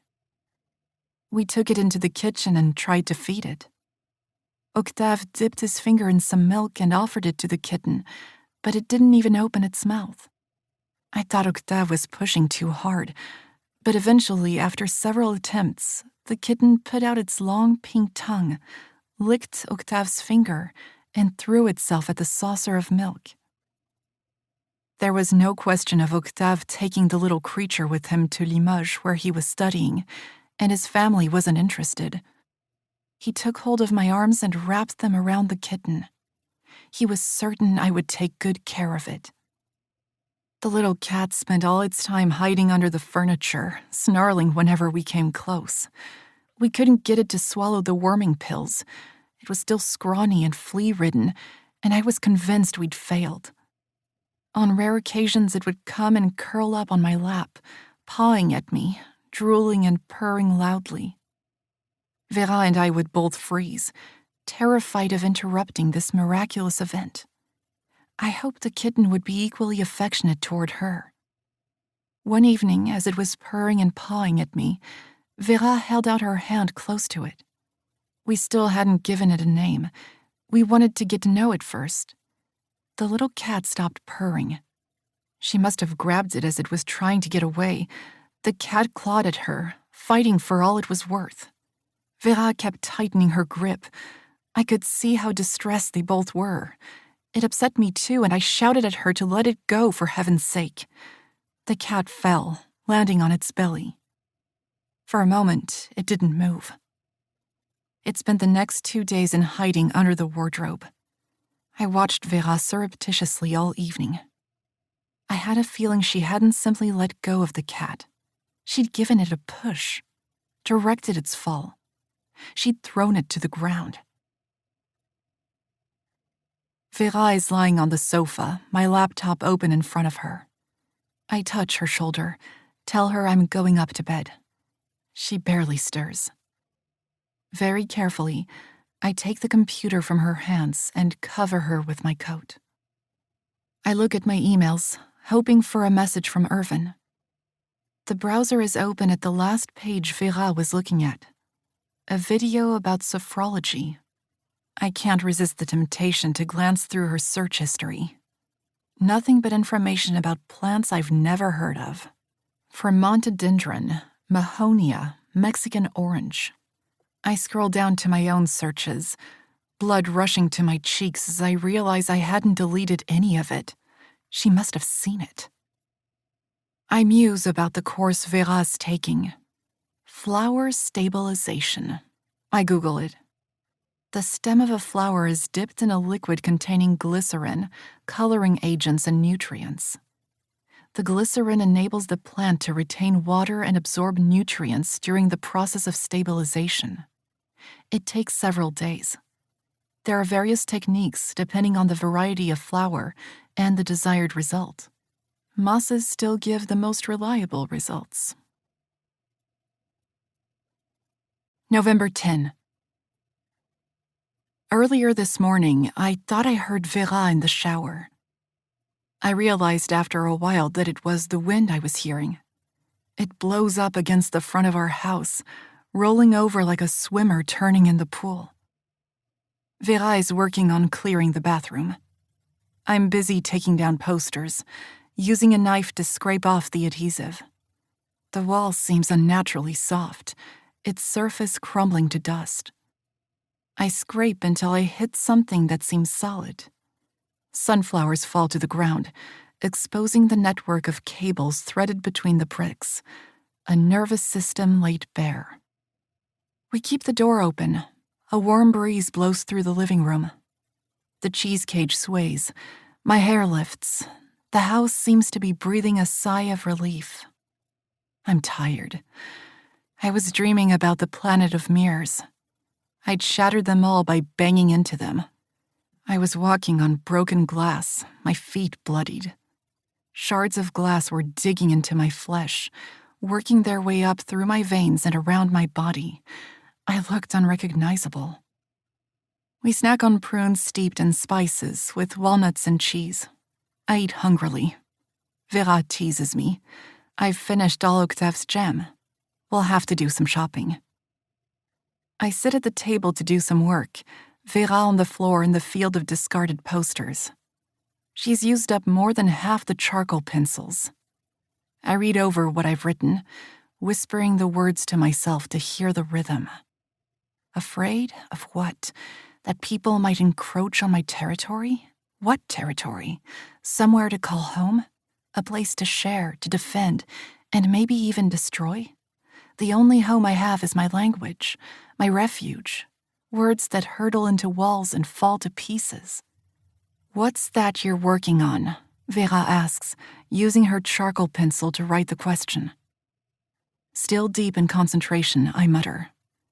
A voiceover, in the present, visuals and flashback. Is it me? Vera asks. I sit up straight. Who? The girl, the backward one. What on earth are you talking about? In your film. The film that's just won an award in Italy. So she has seen it, I think to myself. I'm not sure if I should feel honored or just embarrassed. I point out that the character she's referring to isn't backward. She's just afraid of her own feelings. She feels things intensely. The problem is that the film scripts are written by the whole group. I lose track sometimes. I show her my screen. Vera asks why I write only dialogue. It's only temporary, I explain. We share out our roles depending on the project, and despite what I just said, it's usually better working in a group. Can I help? I hate myself for laughing. The last thing I want is to be condescending. Vera examines the posters all around her. The Bald Soprano, an adaptation of Spiegelman's Mouse. She lies down under the table and closes her eyes, hands resting on her chest. What are you doing? She puts a finger to her lips. I repeat my question. Visibly annoyed, she scribbles. Shh. Bad concert.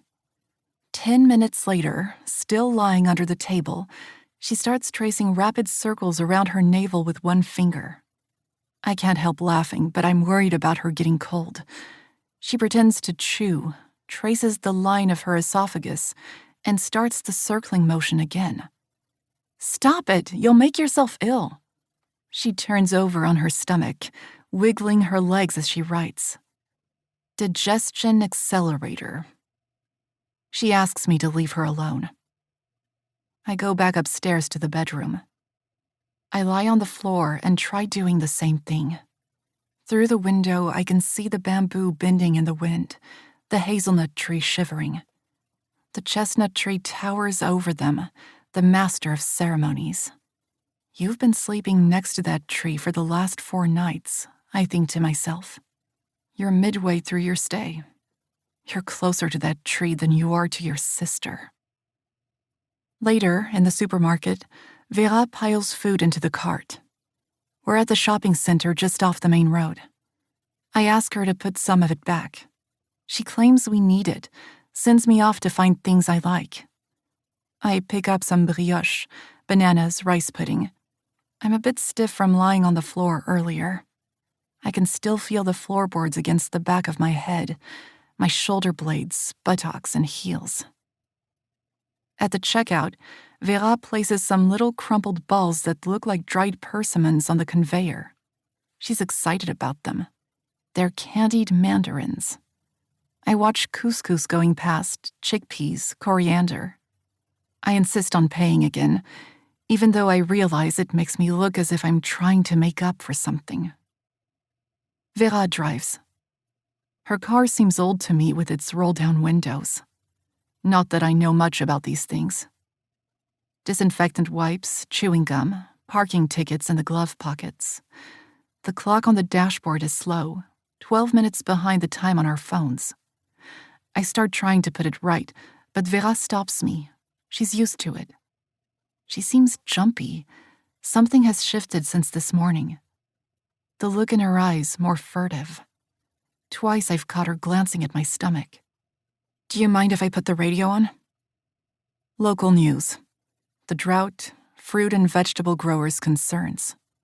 A door from a late Gothic chateau, missing since it was mysteriously stolen one night in 1928, has been found in the U.S.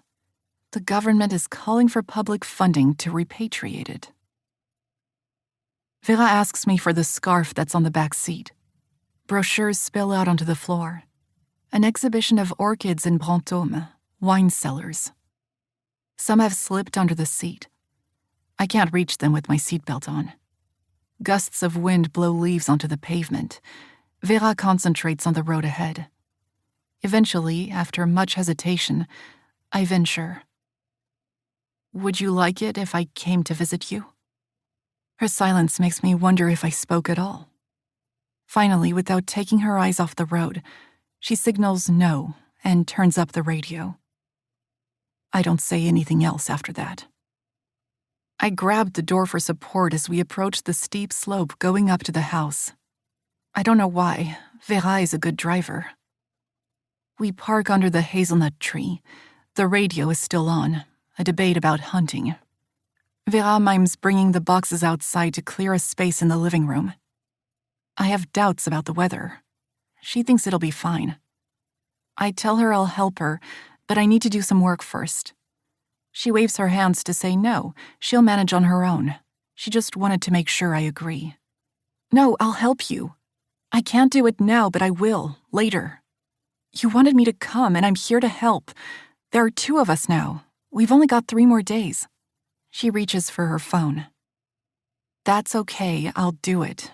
I only asked you to be polite. For fuck's sake, Vera, I'm your sister. I can feel myself trembling. Vera shakes her head. No. She types something on her phone, deletes it, and starts again several times, breathing heavily. I get out of the car and go upstairs to the bedroom, almost in tears. The stairs creak. It's all such a muddle. Irvin, my being here. What did I expect? It's all because of Vera, I think to myself. Everything. My phone vibrates. Why are you being so horrible? I write straight back. Horrible? You act like I don't exist. You don't tell me anything. I get up to open the door. Vera is sitting at the top of the stairs, knees drawn up to her chin. I wonder what it is she wants me to tell her. Earlier in the car, I was trying to talk to her. On the bed, my phone vibrates again. I look at Vera, wait for her to hold up her screen to me as she usually does. She points to the bed. I give in and pick up the phone. You feel obligated. That's not true. I ask her quietly why she doesn't want me to come to her place. You're my sister. You're not my friend. Panic rises in my gut. I go and sit down next to her. I've got nothing to be ashamed of. Why do you say that? You were ashamed of me before. Now you feel sorry for me. Silence. I murmur that she's wrong. She clamps her hands over her ears. Her phone falls down the stairs. The case comes off and bounces all the way to the kitchen. Now Vera is shaking too. At this moment, I want nothing more than for her to take me in her arms, but she pushes me away.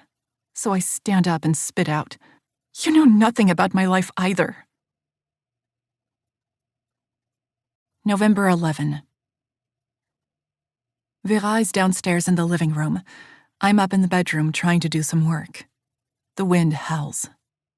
When I hear Vera going into the bathroom, I go down to make myself a coffee. I take it back up with a slice of toast and jam. If our paths cross, she ignores me. Last night, we took the boxes outside together. The living room is empty now except for the table and chairs, armoire and sofa. It's almost dark outside. I can see my reflection in the window, superimposed on the chestnut tree. The lampshade on the ceiling light is like an eyelid. The fabric fringe its eyelashes. Vera comes up looking for me. She's going for a walk. Would I like to go with her? I'm really sorry, I say, gesturing toward my laptop. Almost immediately, I regret saying no and set off to try and catch her. There's no sign of her at the pond. I strike out along a trail I don't recognize, pushing aside the undergrowth as I go. The path follows a dried-up riverbed. A sandy stretch leads to a barn with crumbling, lime-washed walls. The sand makes me think of horses in a paddock. Darkness gathers, engulfing the forest. The trees grow denser, the ferns dusty and gray. In the half-light, I glimpse something that looks to me like bones, a web of interlaced skeletons. If I knew the names of all these plants, would they seem less menacing? Nature for me was always something my father told us tales about. I've never felt the need to label any of it with scientific terms. Whereas in the human world, I'm obsessed with precision. I pore over dictionaries, weigh up synonyms, compare the most subtle of nuances and meanings. A man in an orange jacket walks by, his face weather-beaten. He plunges into the bushes. A few seconds later, I hear a gunshot. Less than 10 meters away. The man reappears. He speaks into a headset, says something that sounds like, "Got it." He's followed by a woman with white hair and leathery skin, carrying a gun pointed downward. They're both wearing knee-high boots. I'm shaken, waiting for them to explain why this shot was fired so close to me when I was clearly visible. They walk on, paying no attention to me. I hear the sound of a car and walk toward it, propelled by an urgent need to escape the woods. Out on the road, the wind has turned colder, as if it's had a change of heart. Rain begins to fall. Cars whoosh past in a roar of rushing water, honking at me. I'm not wearing reflective clothing. I come to a hamlet that looks familiar. New houses, stone-colored, a single lamppost. Dogs hurl themselves against fencing as I walk by. One barks and others follow suit. Windows open. Someone shouts, "Shut up!" I walk up to one of the barking dogs. Its tail whips through the air. The dog is drooling, glistening with sweat and rain. I can feel its breath through the wire fencing. I murmur that I'm not going to hurt it. The dog flings itself at me, sinks its teeth into the metal, wild-eyed. I take a deep breath. I'm not going to hurt you. A woman wearing a tracksuit appears on a balcony. "Hey, cut it out, okay?" I slip away, my hood pulled up. The dogs go on barking, the sound gradually fading. I can hear shots now from another direction, a different hill. I head for the Pigeon Froid and think of Octave, comforted by the image of his large frame. Past the hamlet, a roadside sign. Leather. 2 hangar-like structures, floodlit. 2 trucks disgorging their load of pelts. Through the open doors I can see a mass of fabrics. I'm drawn in by the array of patterns and textures, beyond anything I've ever imagined. At the other end of an aisle, an older man wearing snakeskin ankle boots arranges a display of lacquerware. Without turning round, he asks me what I'm looking for. I'd like to see the leather, I say. He looks me up and down, sizing me up. Long coat, sneakers, wet hair. Where did you spring from? His brusque familiarity puts me at ease. The U.S., I say. But I was born here. Well, not here exactly, in Sarlat. Sarlat? Well, that's completely different. That's Périgord Noir and this is Périgord Vert. Not the same at all. I smile. He's right. He goes back to arranging his display. So, he says, what can I do for you today? I write stories, I say. What do you do here? His face lights up. You'll have to write something about our business then, he says. He explains that he's the son. He can show me around. Their business is leather. We go up to the 2nd floor. Thousands of skins. Cow hides, sheep skins, fish skins, reptile skins, stretched over frames supported by 4 legs. A museum of skins. The man starts talking as if his life depended on it. These buildings were part of a farm his parents turned into a salvage yard. During the war, his mother collected rabbit pelts. They began by salvaging discarded animal skins from all over France, and now, he declares proudly, they're the country's biggest supplier of skins to artisans and creators. He keeps up his running commentary as we follow a walkway leading to another building. Chanel, Vuitton, they don't know what they're losing with their offcuts, he says. He shows me a particularly fine skin, dotted with tiny black marks, asks me to feel it. Stillborn, veal, he says, and adds conspiratorially. That's when... I know, I say, cutting him off.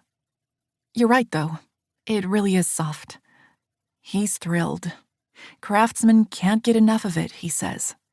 Finally, in his office, he shows me his most prized product, the desk mat made of salmon skin. Touch it, he says. Can you feel the scales? How soft they are. Then he tells me times are hard. People don't want real leather anymore. You will write about it, won't you? Even though it's not exactly headline news. And with that, he escorts me to the door and leaves me outside under the lights that line the road. The trees form a protective tunnel overhead as I walk. I arrive at the chateau almost completely dry. A deer has sought shelter near the front gate. It's raining so hard, he doesn't hear me coming. He's standing, nibbling at a bush, only 3 or 4 meters away from me. He's huge, definitely a male. I've never been this close to a deer before. A hunting horn sounds in the distance.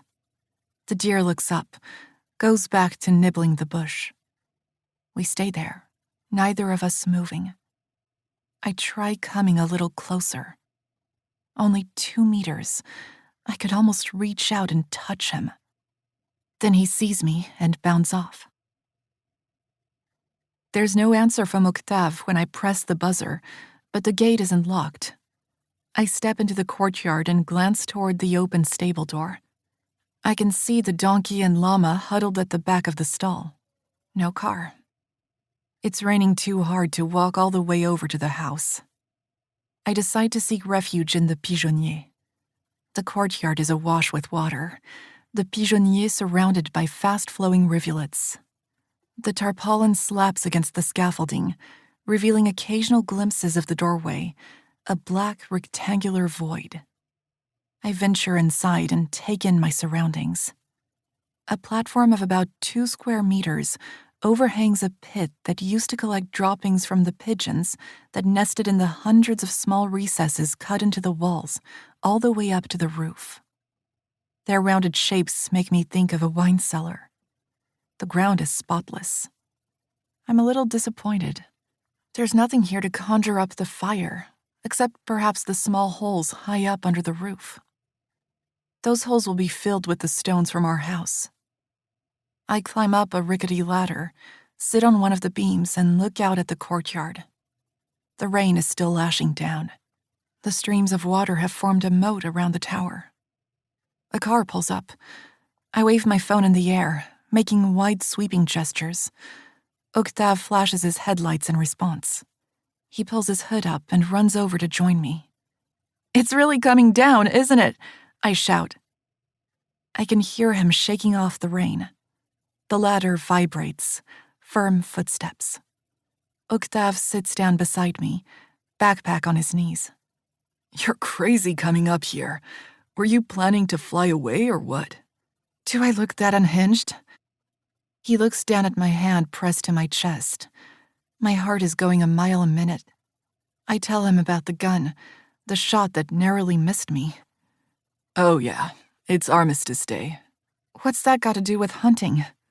People hunt on all public holidays. And Wednesdays, when the children are off school. I move a little to one side. Water is running off our raincoats and forming a small puddle. How many birds were here back in the day? Octave produces a flashlight from his bag and shines it toward the middle of the tower. There were 1,417 pigeonholes when it was built, he says, each one with a nest. Not so many now. The wall is too damaged. I do some quick calculations. Almost 3,000 pigeons in such a small space. Octave directs his beam toward my chest and declares that I really should be wearing a fluorescent jacket. "But it's our forest," I say on the defensive. "We live here." "I know." "What about you? What were you doing out there?" "I was on the lookout for a turkey." I burst out laughing. "Seriously," he says. "A friend's turkey ran away during the festival in Varennes, and all the excitement." He pauses for a moment. "He was very attached to it." He adds, "It was today then.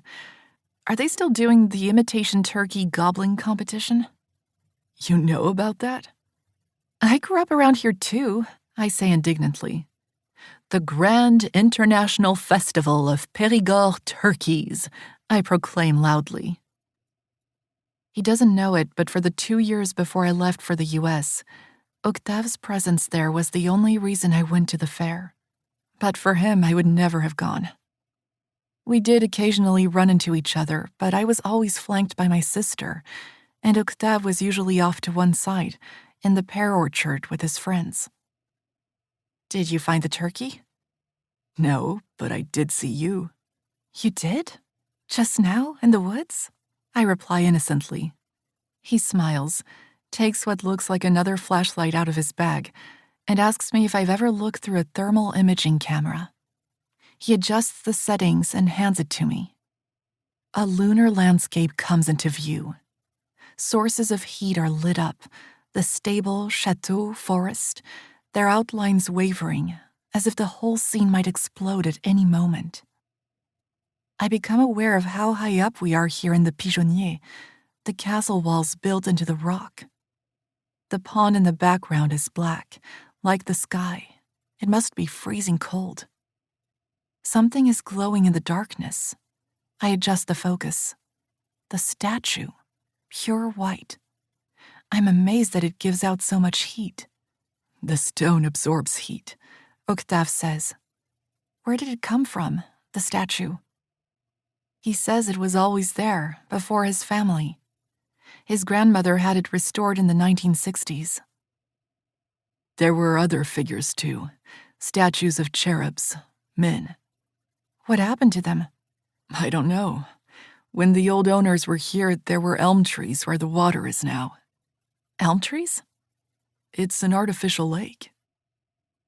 I point the camera back toward the courtyard. The donkey and llama have moved closer to the doorway. I focus in on them, unnerved by how clearly they stand out. They look like targets in a video game, a shooting game. I turn the camera toward Octave and look away immediately, dazzled by the brilliance of the image. "You see that? How bright people are," he says. "You look like you're on fire."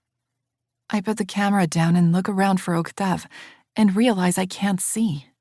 Everything has gone black. I reach out, groping. He takes my arm. "Don't worry, that always happens." I force myself to believe him. My vision is already coming back, in the eye that wasn't looking through the viewfinder, but everything is darkened, like wearing sunglasses at night. I'm still blind in the other eye. "The retina needs time to adjust," Octave says. I sense his warmth. His gentleness calms me. I breathe in his smell, mingled with the smell of rainwater, both intensified by his waterproofs. I feel an urge to press myself to him, have him hold me in his arms. I ask him about his work. His voice takes on a less serious tone. He talks about orchids, the disappearing limestone grasslands, the dwindling peatlands. He says he's hungry and asks me if I feel like having something to eat. Straight away, I think of Vera and decide I'll message her from the chateau. Octave helps me down the ladder. The donkey brays. "Why do you have a llama?" "It belonged to a neighbor. When he died, I decided to keep it." The kitchen seems smaller and more functional than the way it used to be. It could be anywhere, like the kitchen in the apartment I share with Irvin in New York. Octave feeds another log into the stove, offers me some olives, starts chopping something that smells like fennel. He says he's been doing a bit of research. My remarks the other day had prompted him to think about the name of the chateau, or the Châtelet, as he calls it. "Why do you call it a Châtelet? It sounds funny." "Because you don't hear it very often.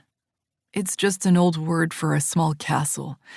But the Pigeon Froid isn't really big enough even to be called a Châtelet. Originally, there was just the tower. The farm buildings were added on several hundred years later. It was known as Puy Geoffrey. Puy is an old Occitan word for hill. Geoffrey must have been the name of the guy who lived there. When the government decided to survey the countryside, they sent officials from Paris who heard it as Pigeon Froid. That's how they recorded it on their maps, and it became the official name. There are dozens of stories like that. I ask him why he wants to use the stones from my house. He says they're from the same period as the pigeonnier. Our house is a gold mine. I laugh and tell him he shouldn't delude himself. He doesn't agree. "You never know," he says. He found 2 skeletons when he was repairing the tower in a sarcophagus. Children. They were lying head to toe. He'd never seen skeletons laid out like that before. "What did you do with them?" "I gave them to the museum in Périgueux.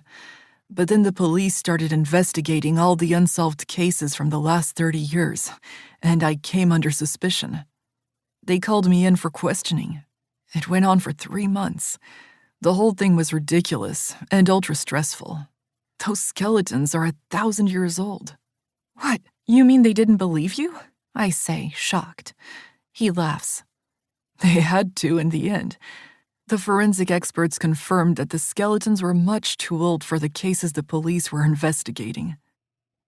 He explains that he doesn't want to apply to any official body to restore the property. He'd have to register it as a national monument, and that would mean all sorts of restrictions and regulations. Everything would have to conform to the standards of a particular period. He prefers to do it unofficially. It's simpler that way. It was my father who encouraged him to do the renovations, he says. "I have a lot to thank him for," he adds. "He had a thing about the pigeonnier." I can't help but smile. "That story about the fire that was never explained," he goes on. He kept coming back to it. Yes, he did. With you and your sister too?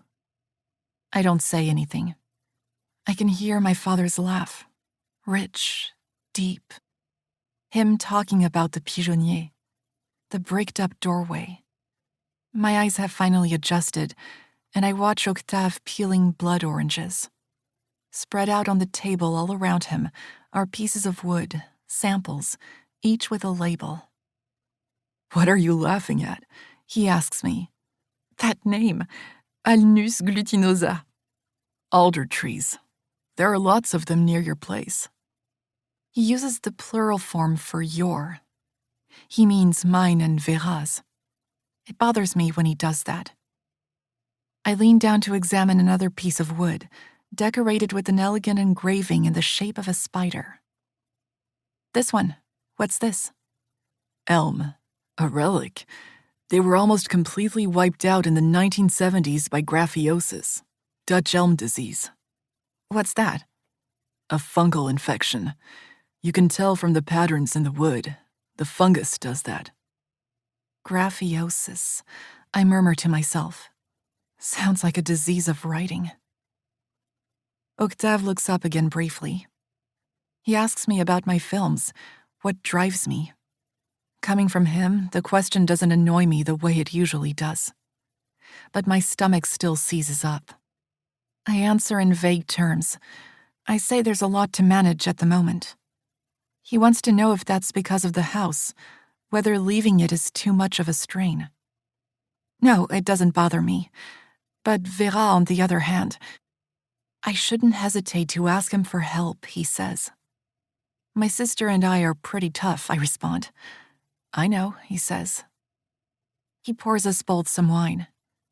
I look around, searching for clues about his life, his relationship. Apricot kernels on the worktop set out to dry. Bottles of homemade fruit juice. Several wooden pepper grinders.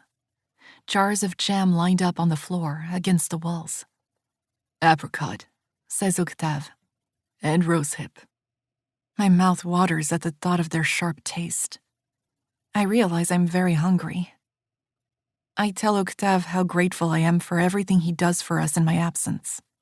For my father and Vera. He's hardly done anything, he says. Vera manages just fine. He's even felt sometimes that she keeps him at arm's length. She's always been polite, but she doesn't smile very much. Vera's smile. I feel a mounting sense of sadness. Octave is talking about my father's gradual decline, the shock of the sudden end. I'm having difficulty listening to him. I try and jump back in, asking questions without taking in what he says in response. You're his favorite. What? Octave says it couldn't have been easy for Vera, growing up with a sister as brilliant as me. What does he know about it? I think to myself. It occurs to me that I've never heard a man paying me a compliment in French. He refuses my offer of help setting the table, puts the fennel in the oven. My cheeks are flushed from the wine. I lean back against the counter. He's rolled up his sleeves. I can see his shirt under the sweater. The plates seem heavy, but he doesn't bang them down on the table. He places them with hardly a sound. Do you know the history of the pigeonnier? I ask him. That's just it. No one has ever really... I take a deep breath and start reciting, doing my best to inject a note of mystery into my voice. Pigeonniers were constructed to enable the wealthiest members of society to witness the breeding habits of pigeons. Octave sits down at the table, turns sideways to face me, and rests one arm on the table. I continue, doing my best to enunciate clearly, staring at the window to help myself concentrate. It was a thing of beauty to behold. Pigeons were a rare and highly prized species. They carried messages, their meat could be eaten, and even their droppings were collected to fertilize the soil. So soft and gleaming were their feathers, the trees themselves grew branches for them to nest in. A pigeon's life was brief, and when one died, another would die of grief soon afterward. But the will to live is strong, and the species found a way to survive. When two pigeons came together in love, their amorous caresses were so ardent, the birds would catch fire. Such was the heat of their passion, they felt no pain. Locked in loving embrace, the birds were consumed by the flames. When they died, all that was left was an intricately woven pile of bones. But among those bones was a fertile cinder from which an egg would emerge. Ash penetrated the shell and nourished the baby bird, which took on the color of those ashes. The centuries passed, and now, when we gaze at the shimmering blue-gray hues of our pigeon's feathers, we see the reflected glimmer of those flames. A crease had formed in Octave's forehead. I sit down at the table with him. He pours us some more wine. The room is warm. Condensation trickles down the window. I confess that this story was one of my father's. I didn't know he was a storyteller. You didn't? He was always telling stories. Octave is surprised. He'd always considered my father to be a model of scientific rigor. I'm surprised, too, that Octave never saw that other side of my father. His phone rings. He should answer it, I say.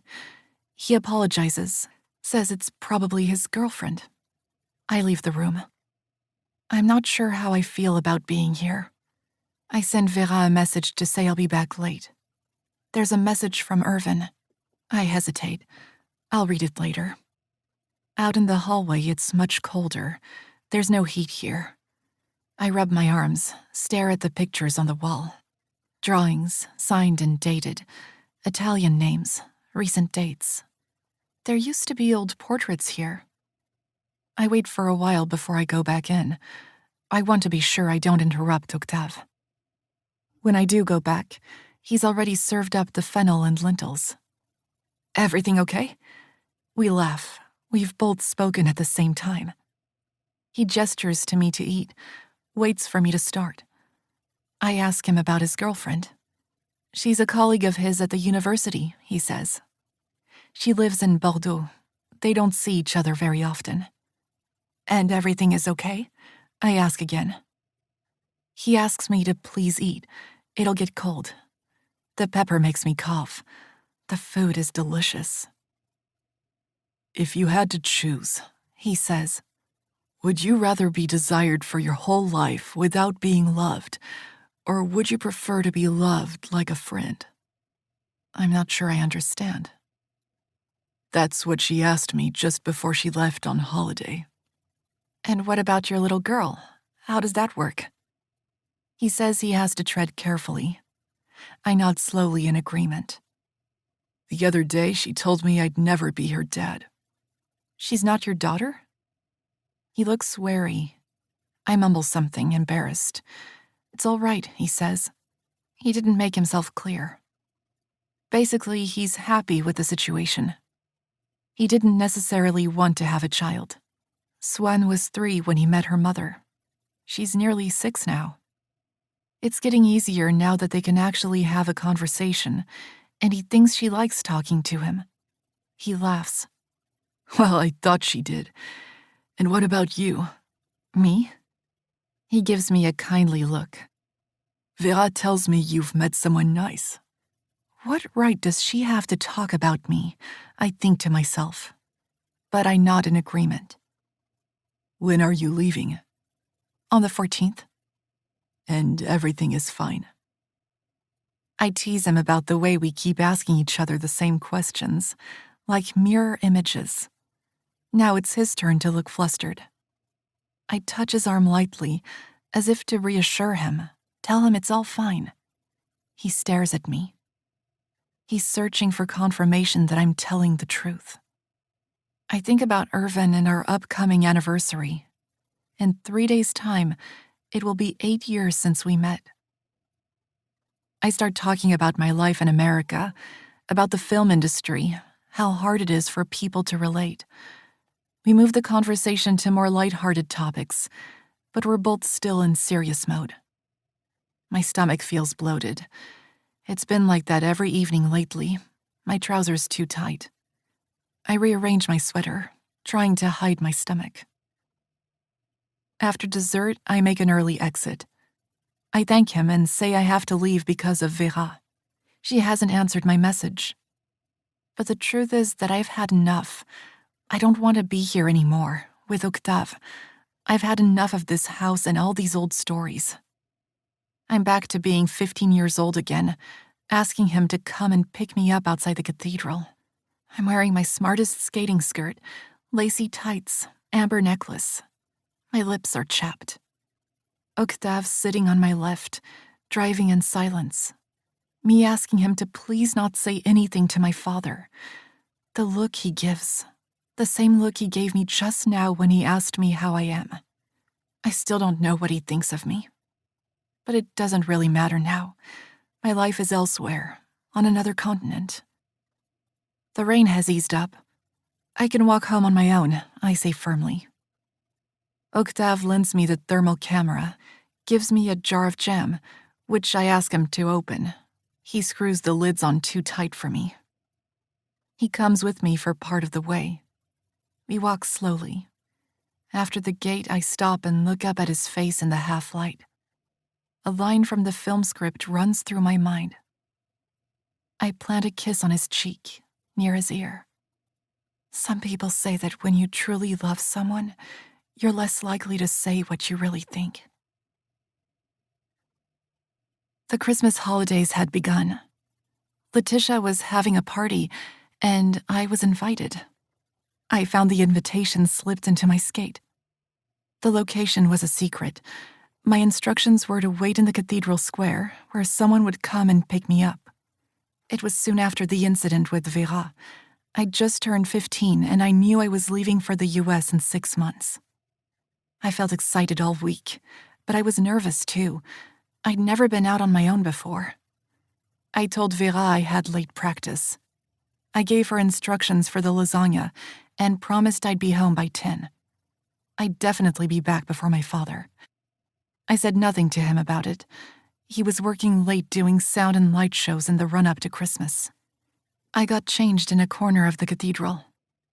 Pearl-embroidered sweater, tulle skirt, an old amber necklace of my mother's. I'd let my hair down. It smelled of shampoo. I went outside to wait in the square. I was the first to arrive, but it was still early. I wandered around the Christmas market, set up in the car park. I'd bought a lipstick and kept checking to see what it looked like. I eyed my reflection in mirrors on jewelry stalls, in stained glass windows, pieces of hand-blown glass, any reflective surface I could find. The crowd was thinning out. I went back to the steps in front of the cathedral. At 6:15, I checked the invitation to make sure I was in the right place. All around me, the stall holders were starting to pack up. The lights would go on flickering all night. I was afraid to go inside the cathedral to warm up, in case I missed the meetup. I started thinking there must be a mistake on my invitation. Maybe the party was starting an hour later. The other girls were all good friends. They'd spread the news by word of mouth. I didn't have their phone numbers. By now, the streets were deserted. The night was freezing. At 7 o'clock, a bus came sputtering into the square. 2 people got off and hobbled toward the center of town. The wind was icy. My limbs felt stiff from the cold, my fingers so numb I couldn't open my bag. Eventually, I went inside the cathedral. The nativity scene that year was more traditional than usual. Natural clay figurines, their features roughly hewn. I stole one of the shepherds to take back for Vera. As I detached the figurine from its base, a piece of cardboard tore off. I covered the hole with bits of straw. When it eventually became clear that no one was coming, I sat down on one of the pews to think. A woman in a red coat came into the cathedral, my mother's age, heavily made up. Her footsteps rang out down the aisle. I could see the reflection of my lips in my phone's screen. The red had faded completely, leaving only the flaking outline. I rubbed my lips. The skin felt soft. I imagined sinking my finger all the way in until it disappeared, or the skin stretching and becoming detached, like a balloon you could pierce with a needle. I heard cars passing, less and less frequently. The last bus had gone. My plan had been to find someone at the party to give me a lift home. The woman in the red coat left. I felt the vibrations as the great door slammed shut, the sound echoing through the cathedral. It was Friday. Octave would be home. I scrolled through my contacts until I found his name. He showed up 30 minutes later. He was in the middle of exam season, concentration etched into his features. I thanked him for coming. He was only too happy to help me out, he replied, his tone polite and formal. He drove me in silence, slipping stealthily from one gear to the next, while I sat beside him decked out in pearls and tulle, scarcely daring to look at him. In profile, his nose protruded sharply from his wool hat. He asked if I was all right. I nodded. A few moments later, I muttered something about him not mentioning it to my father. Octave raised an eyebrow, eyes fixed on the road. Did you say something? Don't say anything to my father, I repeated, still barely audibly. His Adam's apple moved, jaw clenched. He nodded. I turned to look out the window. If only I could have at least pretended to be pleased with myself for going out in secret. I closed my eyes to avoid his gaze. Will you be all right? He asked as we pulled up outside the house. In my rush to get out of the car, I slammed the door unintentionally. I turned back to open it again, but the car was already moving off. That night, Vera was waiting for me in the living room, red-cheeked, her sweater wet. She pointed to the bathroom. Water was splashed over the walls around the toilet. A towel was lying on the floor, sodden. What happened? I asked. I had my suspicions. Reluctantly, I peered into the toilet bowl. The kitten was floating in the water, its head and front paws sucked down into the U-bend. The toilet hadn't flushed completely. The thought occurred to me that maybe I should just give it another flush. I seized the kitten by the tail. There was a slight sucking sensation. I held it in my hand. So tiny, waterlogged, its little jaw, eyes half closed, bones as delicate as a dragonfly's. The little creature had been with us for a month. The previous evening, Vera and I had been joking that we'd probably always refer to it as the kitten. I placed it on a fresh towel. Vera gulped, shaking. She was pinching her lips, nodding and unknotting her fingers. I drew closer to her, wanting to comfort us both, but her face suddenly changed. She took on a strangely neutral expression. I asked what had happened, and then without waiting for her to reply, I said the kitten fell in. He was trying to drink and he slipped. All she had to do was nod in agreement. Vera was staring at me. I nodded, repeating what I'd just said, to convince myself it was true. Vera was beginning to scare me. I searched desperately for signs of pity in her. In the end, I murmured, "What have you done?" She opened her eyes wide. I took her head in my hands, squeezing as hard as I could, still nodding my head. I felt dizzy. With her cheeks pressed together, she looked like she was smiling, the same blank smile I'd seen on her face in the refectory all those years earlier with Margot, or with Chloé in the cloakroom of the skating rink. I shouted at her in frustration. "He didn't even have a name!" She made a gurgling sound. I let go of her. We sat down on the couch, the kitten wrapped in the towel in my lap. I was exhausted. I heard the sound of our father's car. I shot Vera a defiant look. "It was an accident," I said, as soon as he came in the door. He placed 2 gift-wrapped packages by the hearth, took off his coat. "It wasn't Vera's fault." Girls. "He fell in by himself." My father leaned on the table. He gave me a long look. I lowered my gaze to the little wet bundle leaking onto my skirt. I realized I was still in my party clothes, wearing my mother's necklace. My father's disappointment. I told him everything. The invitation, the humiliation. How sorry I was. I'd been so excited. I thought it was all going to work out. Vera stood up.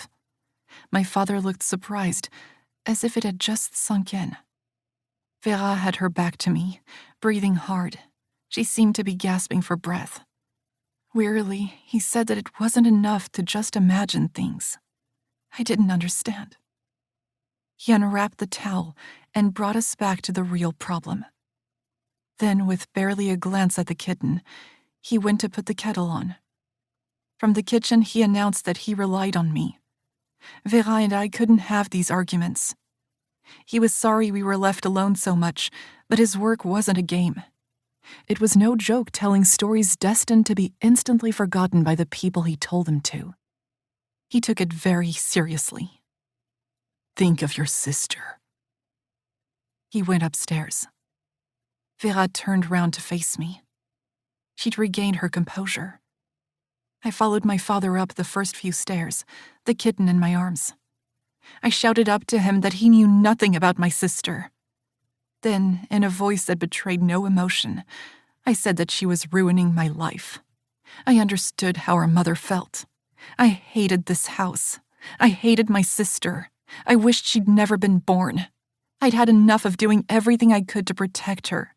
She was selfish, and worse than that, she was stupid. Yes, that's what she was. She was stupid, dumb, idiotic. Spitting out slugs, that's all she was good for. And as I spoke, I hated myself for even thinking such things. In the plane on the way to the US, I told myself that Vera had the power to make me have thoughts like that.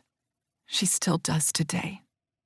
I stared at the rain-spattered window, watching as this country slipped from view. When I get back to the house, it's almost 11 o'clock. The van parked outside doesn't look sturdy enough to transport all the things piled into it. Vera has covered it all with a tarpaulin held down by rocks. I feel guilty about staying out so long. I go inside without bothering to turn on the lights. The smell of damp has been made worse by all the rain. Bread lies shriveled on the table, a whitish mark beside it. At first I think the cheese must have run, but no. The cheese is safely stowed in the cage, and the stain doesn't smell. Wax from a melting candle, its wick still intact. I glance at my phone. Irvin's message. My heart starts pounding at the thought of reading it. I sit down on the sofa and open the jar of jam. I'm not hungry at all. Octave has messaged me too. I don't know which one to read first. I decide to read Irvin's. He asks how I am and signs himself Irvin. I read it several times. The last time he signed a message with his name was before our first kiss. Octave says he was glad to see me. We mustn't hesitate to call him. We know where to find him. I feel frustrated toward both of them. I squeeze half a lemon to ward off feelings of nausea and eat a large spoonful of jam. The sugar makes my tongue tingle. Vera's clothes are thrown on the floor in the bathroom. I undress in front of the mirror. My veins stand out against my pale skin. I turn the hot water up high. I'm so cold. You accuse me of not confiding in you, Vera. You say I'm distant. I don't know what to tell you about myself. You don't know about all the times I've spoken up for you to make your life more bearable. I've never acted out of pity. You're wrong about that. It was always to protect you. I wasn't strong enough to stay. That's why I'm incapable of talking to you. I'm going to leave again, and I need to know that you don't hate me. You have no idea how much I love you. I'll always be there for you. What a ridiculous thing to say. What does it mean to be there for someone? I'm not there for you. I'm not there enough for Irvin, and I don't feel capable of being there for a child. The shower drains slowly. I aim the water on full power at the drainage hole. The shower tray fills with water. The drain gurgles and spits out a ball of scum entwined with our hair. Long strands of hair that seem to have no beginning and no end come floating out. Neither Vera nor I have hair that long. I lose track of time. My skin is flushed red. The steam thickens to form a dense cloud. As I emerge from the shower, I notice some letters, traced with a finger, shining through the greasy surface of the mirror. Sorry. I turn over several times under the covers before settling down. I don't want to wake Vera. I can hear her breathing. I'm thirsty. I can't go back downstairs. The stairs would creak. Her breathing is calm, but if I listen closely, I can tell she's not asleep. She's breathing too rapidly. Now it's her wakefulness that stops me from getting up. I'd like to know what it's doing to her, leaving this house. I thought I'd said goodbye to it 15 years ago. I feel like going back downstairs, bringing all the things piled up outside back into the house, gathering up the dust from the charcoal pencils. I want the walls to go on crumbling behind the posters, the cage to rust away around the cheese, the house to smell to high heaven forever. I want to know what my sister dreams of, if she too has visions of our father sleeping, his neck frail, the vein pulsing beneath his withered flesh, the breath flowing from his nostrils as if he is at peace. His body that seems to say, your father is no longer there. He is somewhere else. He lives in memory. I want to shout at him to wake up. I want to yell out his name. I want to say to my father, stay here, but let me go. Vera can't answer me in the dark, and I've had enough of the back and forth on our screens. I wait for a long time. I don't know who falls asleep first. I know Irvin is upset with me. My silence has hurt him. The advice on forums online is to write it all down, to give a name to the person that might have been, to make someone exist. The idea seems false to me. But all the same, I spend hours searching for advice. I have to stop reading these things. I'd feel ridiculous writing to someone who has no meaning for me, someone I hadn't chosen as a companion. You are nothing to me. You've never been anything to me. I didn't choose you. But the more I search, the more I think, who would you have been? Would I have been able to love you? I didn't have to decide. My body chose for me. That night, I didn't wake Irvin. I'd read that to get through grief, you mustn't fight it. You must give it your full attention. I didn't wake Irvin because I didn't have the strength to reassure him. I waited for him to go to work and took the subway and then the bus to the hospital. The consultant told me there was still some fetal tissue left. A tablet would cause the remaining tissue to be expelled. Maternity ward. Women resting. Newborn babies in their arms. I hear the clang of metal as my neighbor goes back and forth to the bathroom. Nothing stirs in my womb. At 7 o'clock in the evening, they give me another dose. At 11 o'clock, I still haven't lost a drop of blood. I go home. In the subway, I stare at the exit signs, focus on the words in English that have nothing to do with what has happened inside my body.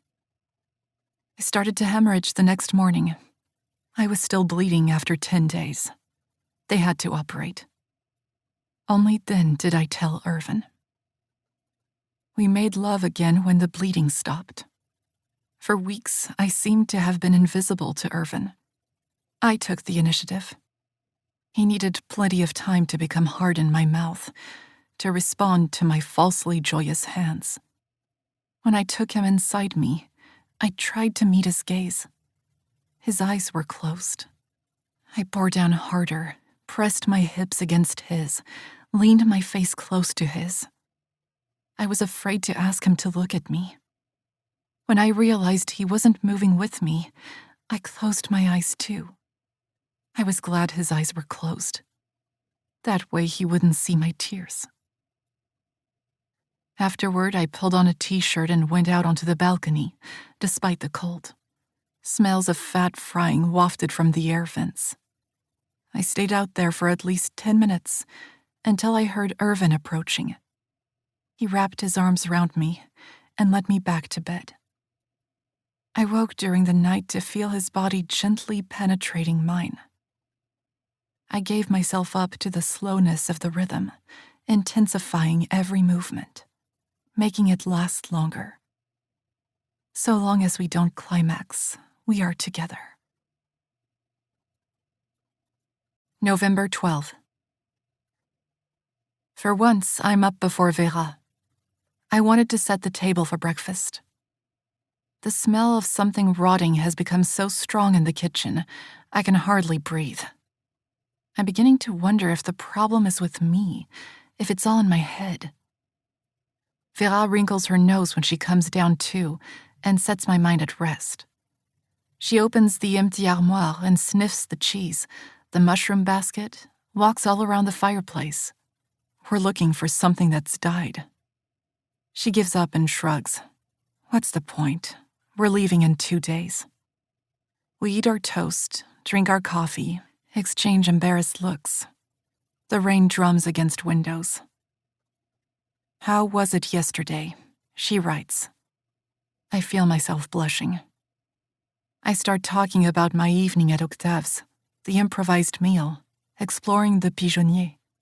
I get carried away, caught up in my account, tell her about the thermal camera. Vera listens, interested. She knows about thermal cameras. She uses them to locate hunters. We go over what we still need to do. Load up the van, take out the furniture, sort out our parents' bedroom. We go quiet at the thought of doing this. I let Vera know that I absolutely have to do some work first. I haven't made much progress with the script. The computer makes a whirring sound. I restart it. Outside, water spurts from the drain pipe onto the trunk of the chestnut tree. The moss grows thicker at this spot. Like the forehead of a stag, its antlers branching out in front of me. I've barely started working when Vera bursts in excitedly. She brandishes an oozing mass in my face. A rotten mushroom, the culprit responsible for the foul stench. It's contaminated all the others. She's thrown them out. Well done, I say, pushing her arm away from my face. I'm afraid I might throw up all over her. She skips out of the room. I open the window. A flurry of red ivy leaves scatters to the floor. I pick them up and put them on the chest of drawers. For a moment, they seemed to throb. Tiny hearts escaped from their cages to die. I go back into the living room soon after noon. The floor is wet. Vera's mopped it. Now she's perched on the stepladder in a cloud of dust, her head up the chimney, using her phone as a flashlight. She waves her free hand, gesturing to me to pass her the metal rod placed at her feet. Her fingers are shriveled from the cold, her skin dry and scaly. I look down at my hands. I don't like them. I never have. I can't wear rings. My knuckles are too bony. Vera comes down from the stepladder. I see with a shock that her hair is all gray. She heads for the bathroom. I follow her to look at myself in the mirror. I'm all gray too. We're both coated in ash. Vera takes off her sweater, gives it a shake in the shower cubicle. The lines in her smooth white skin stand out in sharp contrast, accentuated by the covering of ash. I can't help feeling that I've brought these lines into existence simply by staring at them. They'll never go away. We're old. I point this out to Vera, who's gone back to peering up the chimney. She laughs, writes in ash on the wall, "At long last." Our parents' bedroom smells like a cellar where vegetables are stored. After my father's funeral, my mother came to collect some of her things. All that's left now is their great solid wooden bed with its 2 drawers. The bed is so heavy it's gouged dents into the floorboards.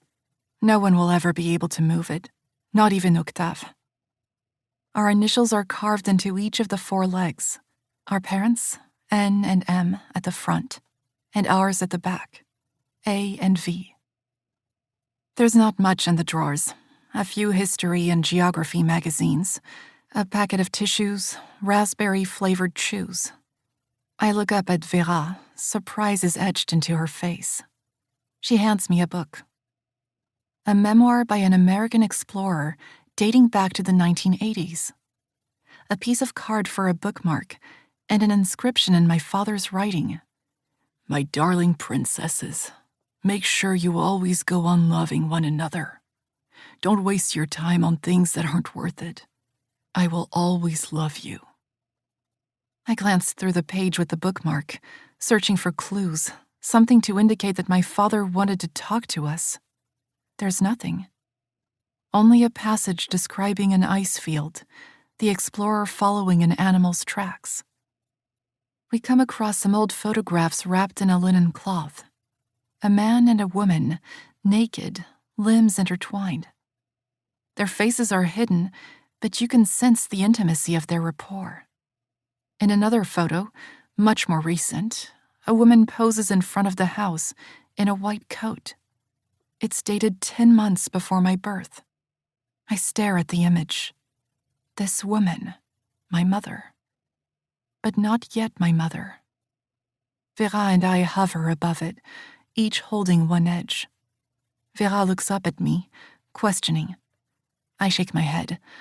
I haven't heard from her. Has she? Slowly, she shakes her head. No, she hasn't either.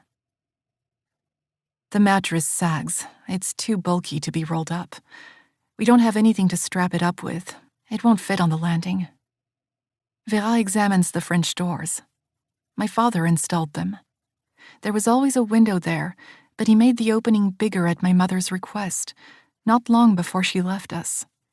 Did it have anything to do with her leaving? Vera gives me an enigmatic look, and for a moment, I think she might have read my mind. The handle appears to be jammed. It's raining outside. Vera studies the doorframe, peering at something, pushes on it a little. I shout at her to stand back. Too late, the nest has broken open. I watch the bees come spinning out, a graceful dance in slow motion, dreamlike.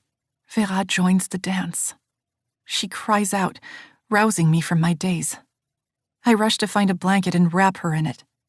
I lift her up and carry her out to the landing, struggling beneath her weight as I close the door behind us. I hear the bees buzzing inside the room. Vera clutches her head. I move her hands away. Her face is swollen and distorted. I sit her on her bed, dab her with antiseptic cream, and extract the stings with tweezers. I cover her eyes with a cloth soaked in warm water and apply dressings to the swellings. She presses my palm to her cheek. I'm undone by this gesture. I can't help feeling I tried to help her not so much to stop her from being stung, but because I couldn't bear to hear her cry out. I hate it. I prefer it when she stays silent. Her eyes are closed. I stroke the back of her neck, observing her hairline, the sparse, thin hairs behind her ears, her forehead almost hairless. I'm moved by the randomness of this arrangement. I lean in closer and peer at the down on her upper lip, the blackheads on her nose. This eye, this mouth, this forehead, I have to keep telling myself, this is my sister. I'm going to destroy the nest, I announce, and get up to go and look for some insect spray. I feel sick just thinking about the smell. I hesitate. The bees won't survive the winter. We don't have to go back in there. We could leave the room as it is. But I open the door and go in anyway. Dead insects on the floor. A faint buzzing sound comes from the nest attached to the doorframe. I can see bees hovering around it. I give the spray a long squirt. bees start flying out immediately. I run back out onto the landing, slamming the door behind me. Instinctively, I turn the lock. We sit on Vera's bed, listening. I imagine the carnage, bees attacking one another, their airways on fire. Does it hurt? Vera grabs an ivy leaf from the chest of drawers, examines the leaf lines, compares the patterns to the lines in our hands. She traces a series of letters into my palm with her fingertip. As soon as I understand, I pull my hand away, protesting that the sore patch on my hand is not a wart. On the other side of the wall, the noise has stopped, like the rain that's turned to mist. The chestnut tree has disappeared from view. The bedroom suddenly seems very dark to me. What shall we do with Maman and Papa's bed? The question hangs in the air. Vera glances at the computer, asks me if I'm making progress. I start talking about the script, the conflicting demands. A famous actor has finally accepted one of the main parts, on condition that he appears in every episode. His character is supposed to die in the 4th episode. His significance only becomes clear in his absence, by implication. We have to rewrite everything. It's the only solution. Vera mimes waking up from the dead. Are we going to bring him back to life? I shake my head. Out of the question. We can do it as memory, flashback. On an impulse, I ask her if she wants to read what I've written. I can translate as she reads. Delighted, she takes my computer and places it on her lap. The look on her face makes me anxious. I start making excuses. They're saying my writing is too literary. It's ridiculous. I've always written for film. That's all I've ever done. The trick is to come up with something that's like real life, even though it's not real. I talk to her about my doubts for the sequence where the winning athlete is waiting to be executed. He's just understood how twisted the system that's trapped him is. Vera reads the English text in silence. In the end, she types directly onto the document. But actually, why should he speak if he knows he's going to die? We're interrupted by someone knocking on the front door. We peek out the window. Octave. Vera shoots me a sympathetic look. I'm still in my pajamas, long woolen socks, hair uncombed. She tosses me one of her sweaters. Octave has come to see what size trailer we'll need to take all the furniture to the garbage dump. Tomorrow. He promised Vera he'd help. He looks at Vera's dressings, expresses his concern. Then he looks around at the almost empty room and congratulates us. For some reason, I'm irritated by his cheery tone. It seems forced. He avoids my gaze. It takes all 3 of us to move the biggest pieces of furniture. The armoire and sofa are too heavy to lift, so we slip some old sacking underneath them and slide them along the floor. The table is easier to move. We stack the chairs at the bottom of the steps. Upstairs, I stop Octave from opening the door to our parents' bedroom. I don't want him to see the bees. I'm worried about showing him our bunk beds, but it turns out to be less embarrassing than I'd feared. We leave them where they are and just take the chest of drawers. Before he goes, Octave gives us some chestnuts. We'll light the fire, I say. Are you staying? He says he's sorry, but he wants to go home and get his daughter's room ready. She's coming to stay for 3 days. He glances round the living room. You've got nothing left here. Come and stay at the chateau. Vera freezes. Then she declines the invitation, for both of us. She looks over at me before flashing Octave a smile. The wood burns instantly. It's been drying for 5 years. We sit as close to the fire as we can, basking in the heat. But then the room starts to fill with smoke. The chimney isn't drawing. We can't breathe. Sparks come flying out, spitting out insects that land across the room. We cover our noses and try and work out what's gone wrong. Vera fiddles with the vent. I go around opening doors and windows. Within 5 minutes, the room is so cold Vera asks me to close them. Just then, a shapeless lump of something coated in soot tumbles into the hearth. The smoke clears. The chimney seems to be working. I feel like dancing, but Vera doesn't want to. She hands me a cookbook. She's opened it to a page with a recipe for liver served with onion confit, made with Montbazillac wine. We bought some liver the other day at the supermarket. We'd been at the meat counter looking at tripe and wondering how you cook it. Neither of us had any idea, and in the end we both felt rather turned off at the thought of eating it. I asked the young man at the counter all kinds of questions, and I could see him growing impatient. When I said something about not being used to eating meat, he laughed and said he wasn't a big meat eater either and didn't really know much about it. My questions had stressed him out. Vera takes the liver from its wrapper, handling it as delicately as if it were a baby bird emerging from its shell. The liver is smooth and shiny, like the paper it's wrapped in. She rinses away the blood from the wrapper and lays the liver back on top. I reach out and touch it, surprised at how firm it feels. Vera taps the countertop and flexes her bicep. Iron? My diet is fine, I say. I don't need any supplements. Well, she does, she tells me. I berate myself silently for being selfish. Vera rolls her eyes and points her knife at the recipe. I read aloud. Cut the liver into strips, place it to one side, brown the onions in a little oil or duck fat. She's one step ahead of my instructions, but I carry on reading regardless. Add the liver, sprinkle with salt and pepper, pour in the meat stock and Montbazillac wine. We don't have any. I produce a bottle of quince liqueur from the secret hiding place in the wall.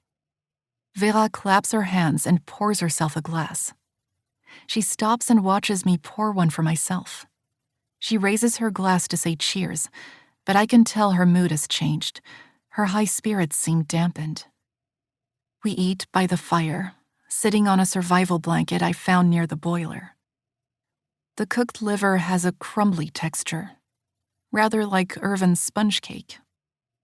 I focus on the onions, trying not to think about the metallic taste. Vera brings us some water. Now that the living room has been cleared of all the furniture, I've noticed that we have a tendency to stay close to the wall. The ants, on the other hand, have taken to making their way across the room from one side to the other. I try and imagine what such a distance must seem like to these tiny creatures.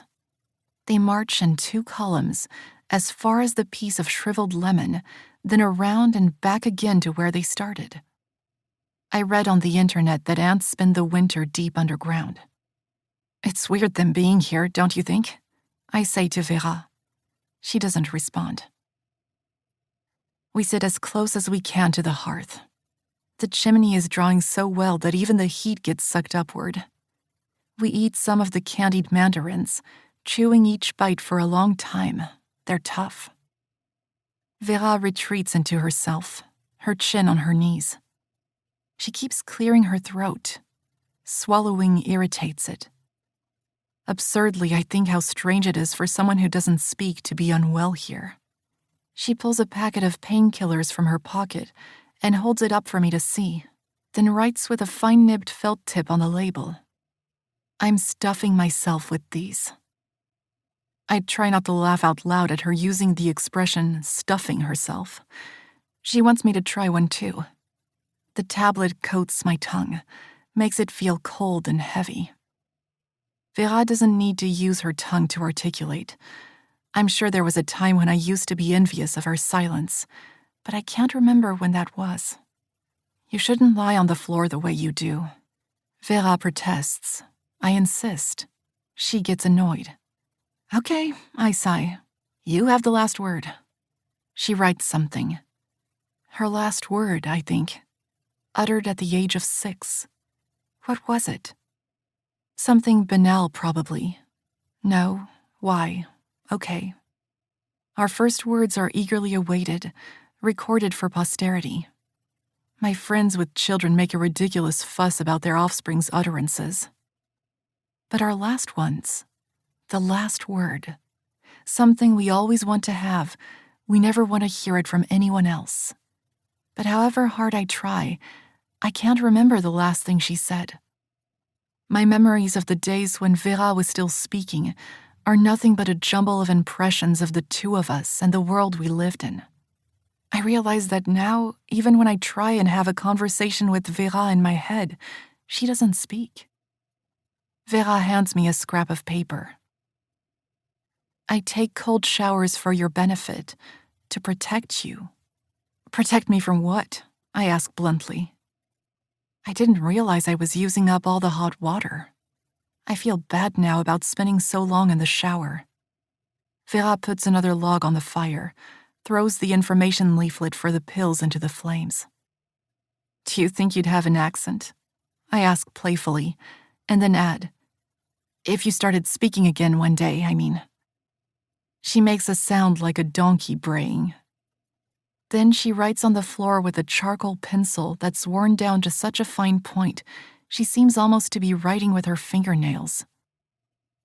If I wasn't your sister, would you be friends with me? I'm terrified of shattering the semblance of harmony we've arrived at. I ponder her question for ages. I want to give her an honest answer. No, I say as softly as I can. I don't think so. Vera's response comes as a complete surprise. She looks relieved. She wouldn't have believed me, she says, if I'd answered differently. What about you?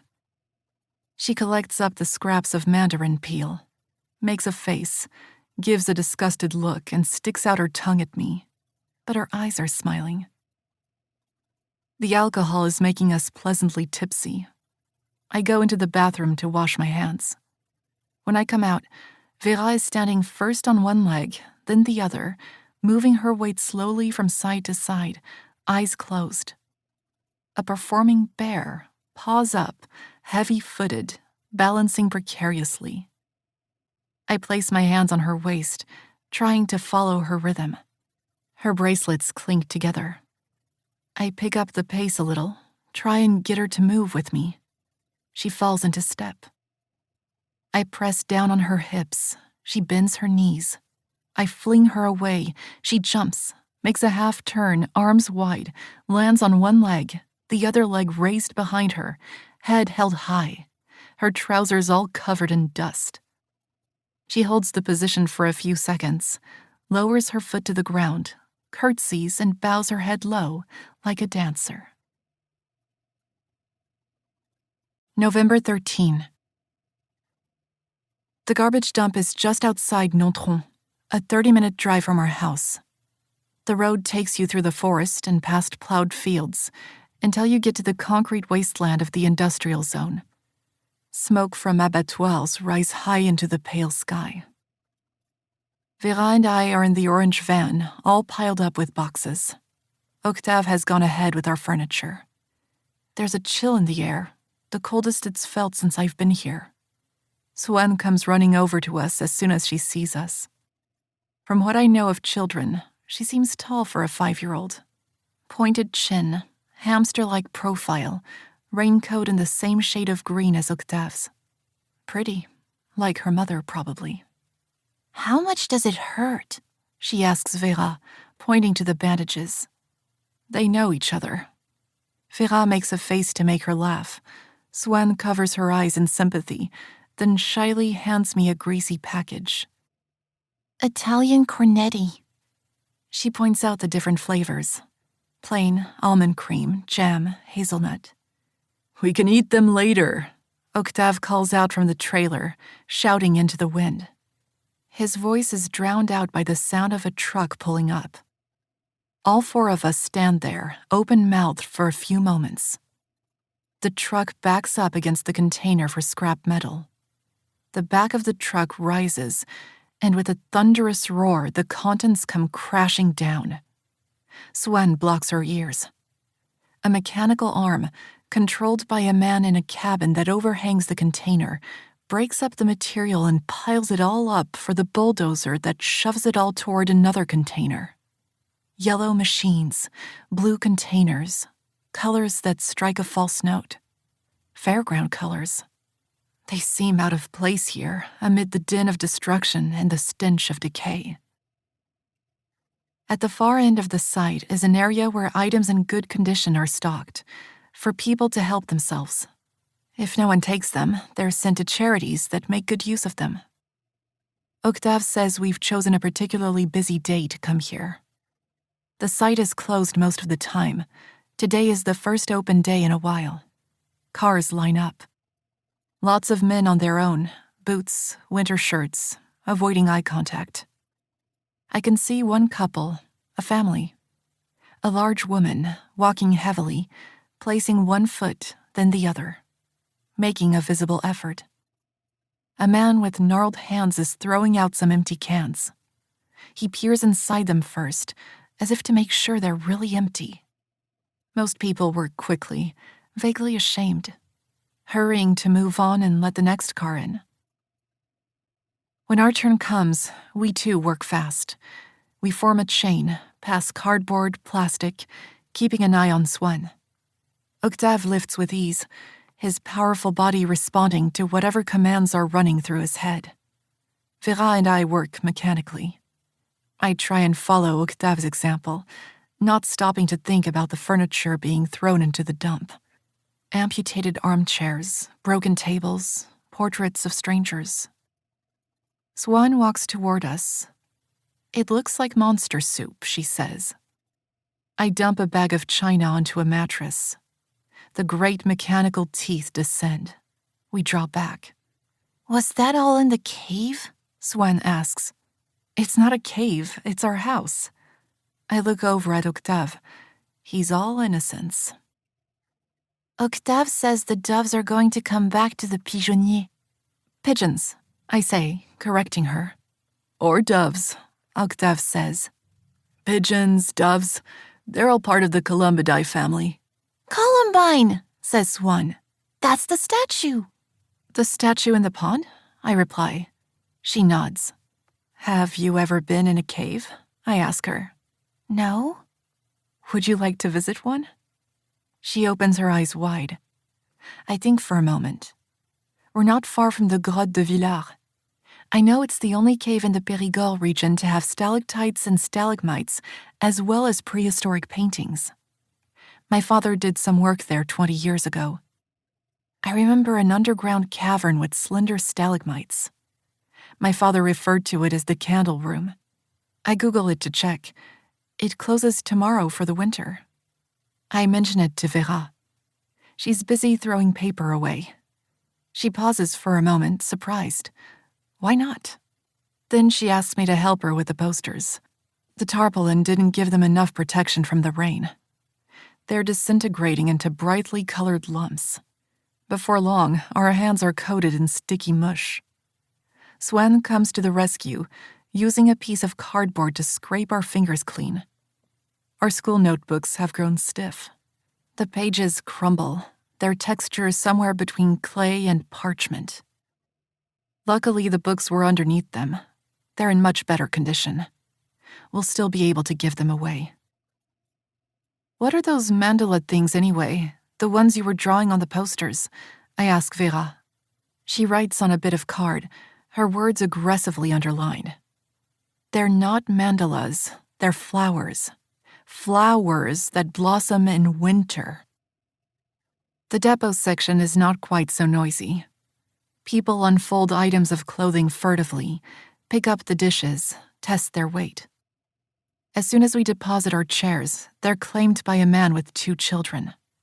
A woman asks Vera if there are moths in the sofa. Vera graces her with a smile and strokes the back of the sofa. The woman snorts and walks away. Vera sniffs in response. She strokes the fabric as if to smooth it out. Swan carries the lightest items, bags of my clothes. I notice something glinting. A sleeve embroidered with rhinestones hangs from one of the bags. It doesn't look familiar. It must be one that Vera bagged up. I wait for Swan to walk away and go over to take a closer look.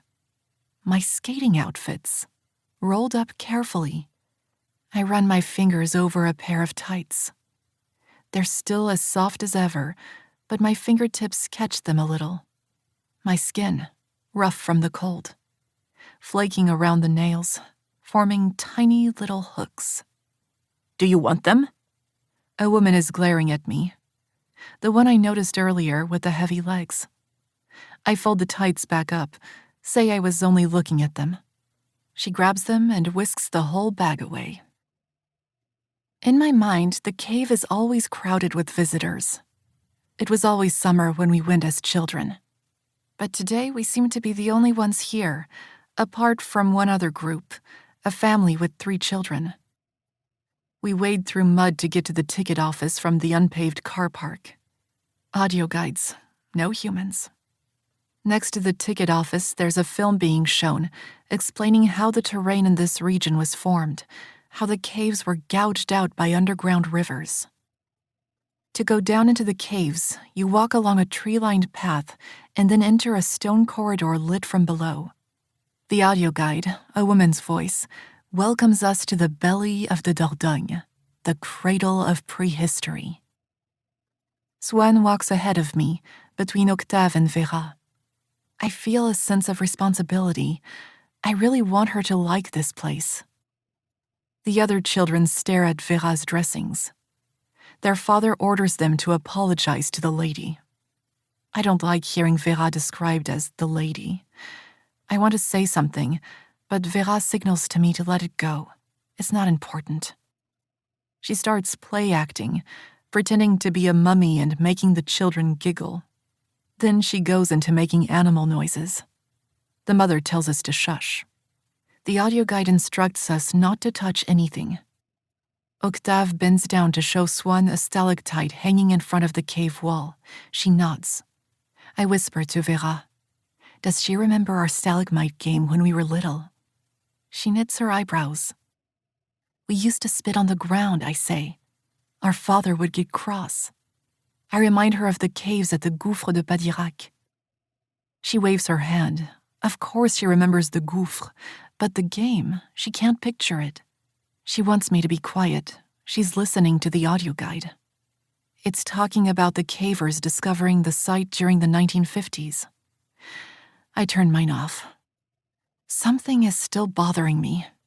That memory, has Vera forgotten it? Did I make it up? I can see it so vividly, as clear as day. But if I have to carry the memory alone, I'd rather forget it. The passageway narrows. We have to bend down as we walk. My heart races when we emerge into the cavern. There it is, the candle room. Stalactites and stalagmites merge together to form columns, candles, even more numerous than in my memory, translucent. Actually, they look more to me as if they're made of ice. "What are they?" Swan asks me. I look over at Octave. He starts explaining about the color of the stalactites. He says it's to do with water flowing through the earth. The faster it flows, the fewer sediments are left behind, and the whiter the deposit remains. He winks at me, signaling to me that I should take over. Swan looks up at me. I improvise. I tell her that mountains are formed here, where we are standing. They take eons to come into existence and grow so big, it takes unimaginable strength for them to rise up and reach for the sky. The oldest mountains are the ones that have broken through the earth's surface to tower above the people who live at their feet. So, in a way, we're living in a kind of incubator, I say in conclusion. Like for chicks? I look over at Octave. He nods in agreement, then whispers to me, "They have chickens at school." We arrive at the gallery with the cave paintings. We stand in front of what the audio guide informs us is one of the rare human manifestations of the prehistoric era. A man, face to face with a bison. I hadn't remembered this image at all. The audio guide announces cheerily that we have reached the end of the visit and thanks us for our interest in this place that was inhabited by our Cro-Magnon ancestors 19,000 years ago. Swan bares her teeth. "Croque mignon," she says, grinning. Cute chompers, a cross between croque-monsieur and filet mignon. I force myself to smile at her little joke, feeling suddenly tense from the pain low down in my abdomen, the damp warmth that started to leak. I'm afraid of it seeping through my clothes. I pull on my coat, laughing bitterly to myself. It's the same every month. I fail to recognize the signs, the bloating, the cravings, the black moods. It's only been a few months. How could I have forgotten so soon? The door opens. We're dazzled by the blinding sunlight. Octave and Swan are the first to step outside. The group breaks up. Only now do I notice that Vera's not there. Swan must have been taking up all my attention. I retrace my steps, my heart in my mouth. I find her in the candle room, silhouetted in profile, head turned up toward the ceiling, lost in thought. "Are you coming?" She signals to me that she'll be right behind me.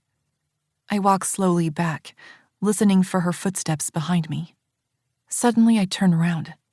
She's standing, brushing a piece of rock lightly with her fingers. The forest glows. Swan wants to wait for Vera. I walk ahead with Octave. Our hands are clammy from the humidity in the caves. He asks about my flight to New York. Am I all ready to go? What about Vera? Only half aware of what I'm saying, I tell him we're fine. It'll all work out. In the souvenir shop, our hands feel dry again. "We're definitely back in the land of the living," Octave says. "You can feel it on your skin." A few meters away, Swan and Vera are examining the fossils. Swan reaches up to say something in Vera's ear. Then Vera leans down towards Swan's ear. I can see her lips moving. On the way out, I can't resist the temptation to ask Swan, "Did Vera speak to you?" She murmurs, barely audibly, that she can't say. It's a secret. It's dark when we get back. Before we do anything else, we need to light the fire. Vera takes charge of this while I sweep upstairs one last time. The house is empty except for the beds. Our parents' bed anchored to the floor and our bunk beds, so flimsy on their spindly legs.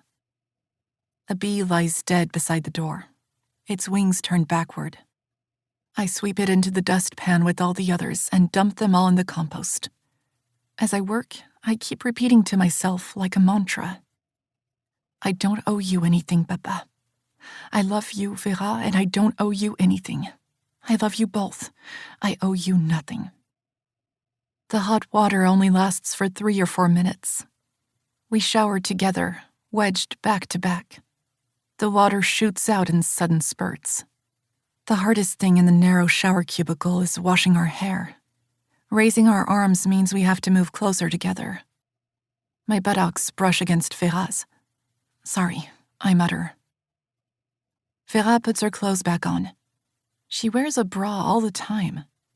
I fuss about her breasts being compressed. She shakes her head. I worry too much. I stare at her hair. It's just like mine. I hadn't noticed before. I usually have mine tied back in a ponytail.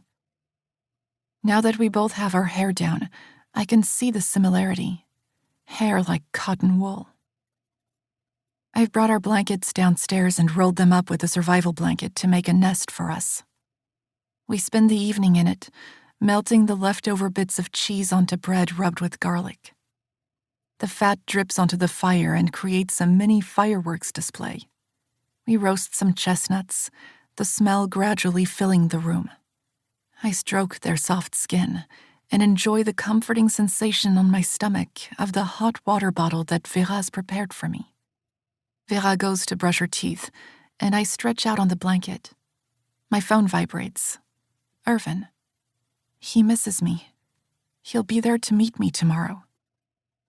I type out a message, delete it, try again several times. In the end, I write, "It's pickle day tomorrow." The ants march past close to my head. I place a glass in their path. The first few ants crash into it, but very quickly the column reforms and makes a detour around it. Through the bulge of the glass, they take on huge, monster-like proportions, shrinking back down to size as they emerge on the other side. I remove the glass and place my hand flat in their path. This time, they don't try to go around the obstacle. The leader climbs up on my finger. The others follow, passing their loads from one end to the next as they climb, and marching all the way across my fingers, their bodies gleaming like the pearls of a delicate necklace. Vera comes back down, sprawls across the blanket. I have to adjust my position. The fire has died down, but I'm sweating. We smell of wood smoke, grease.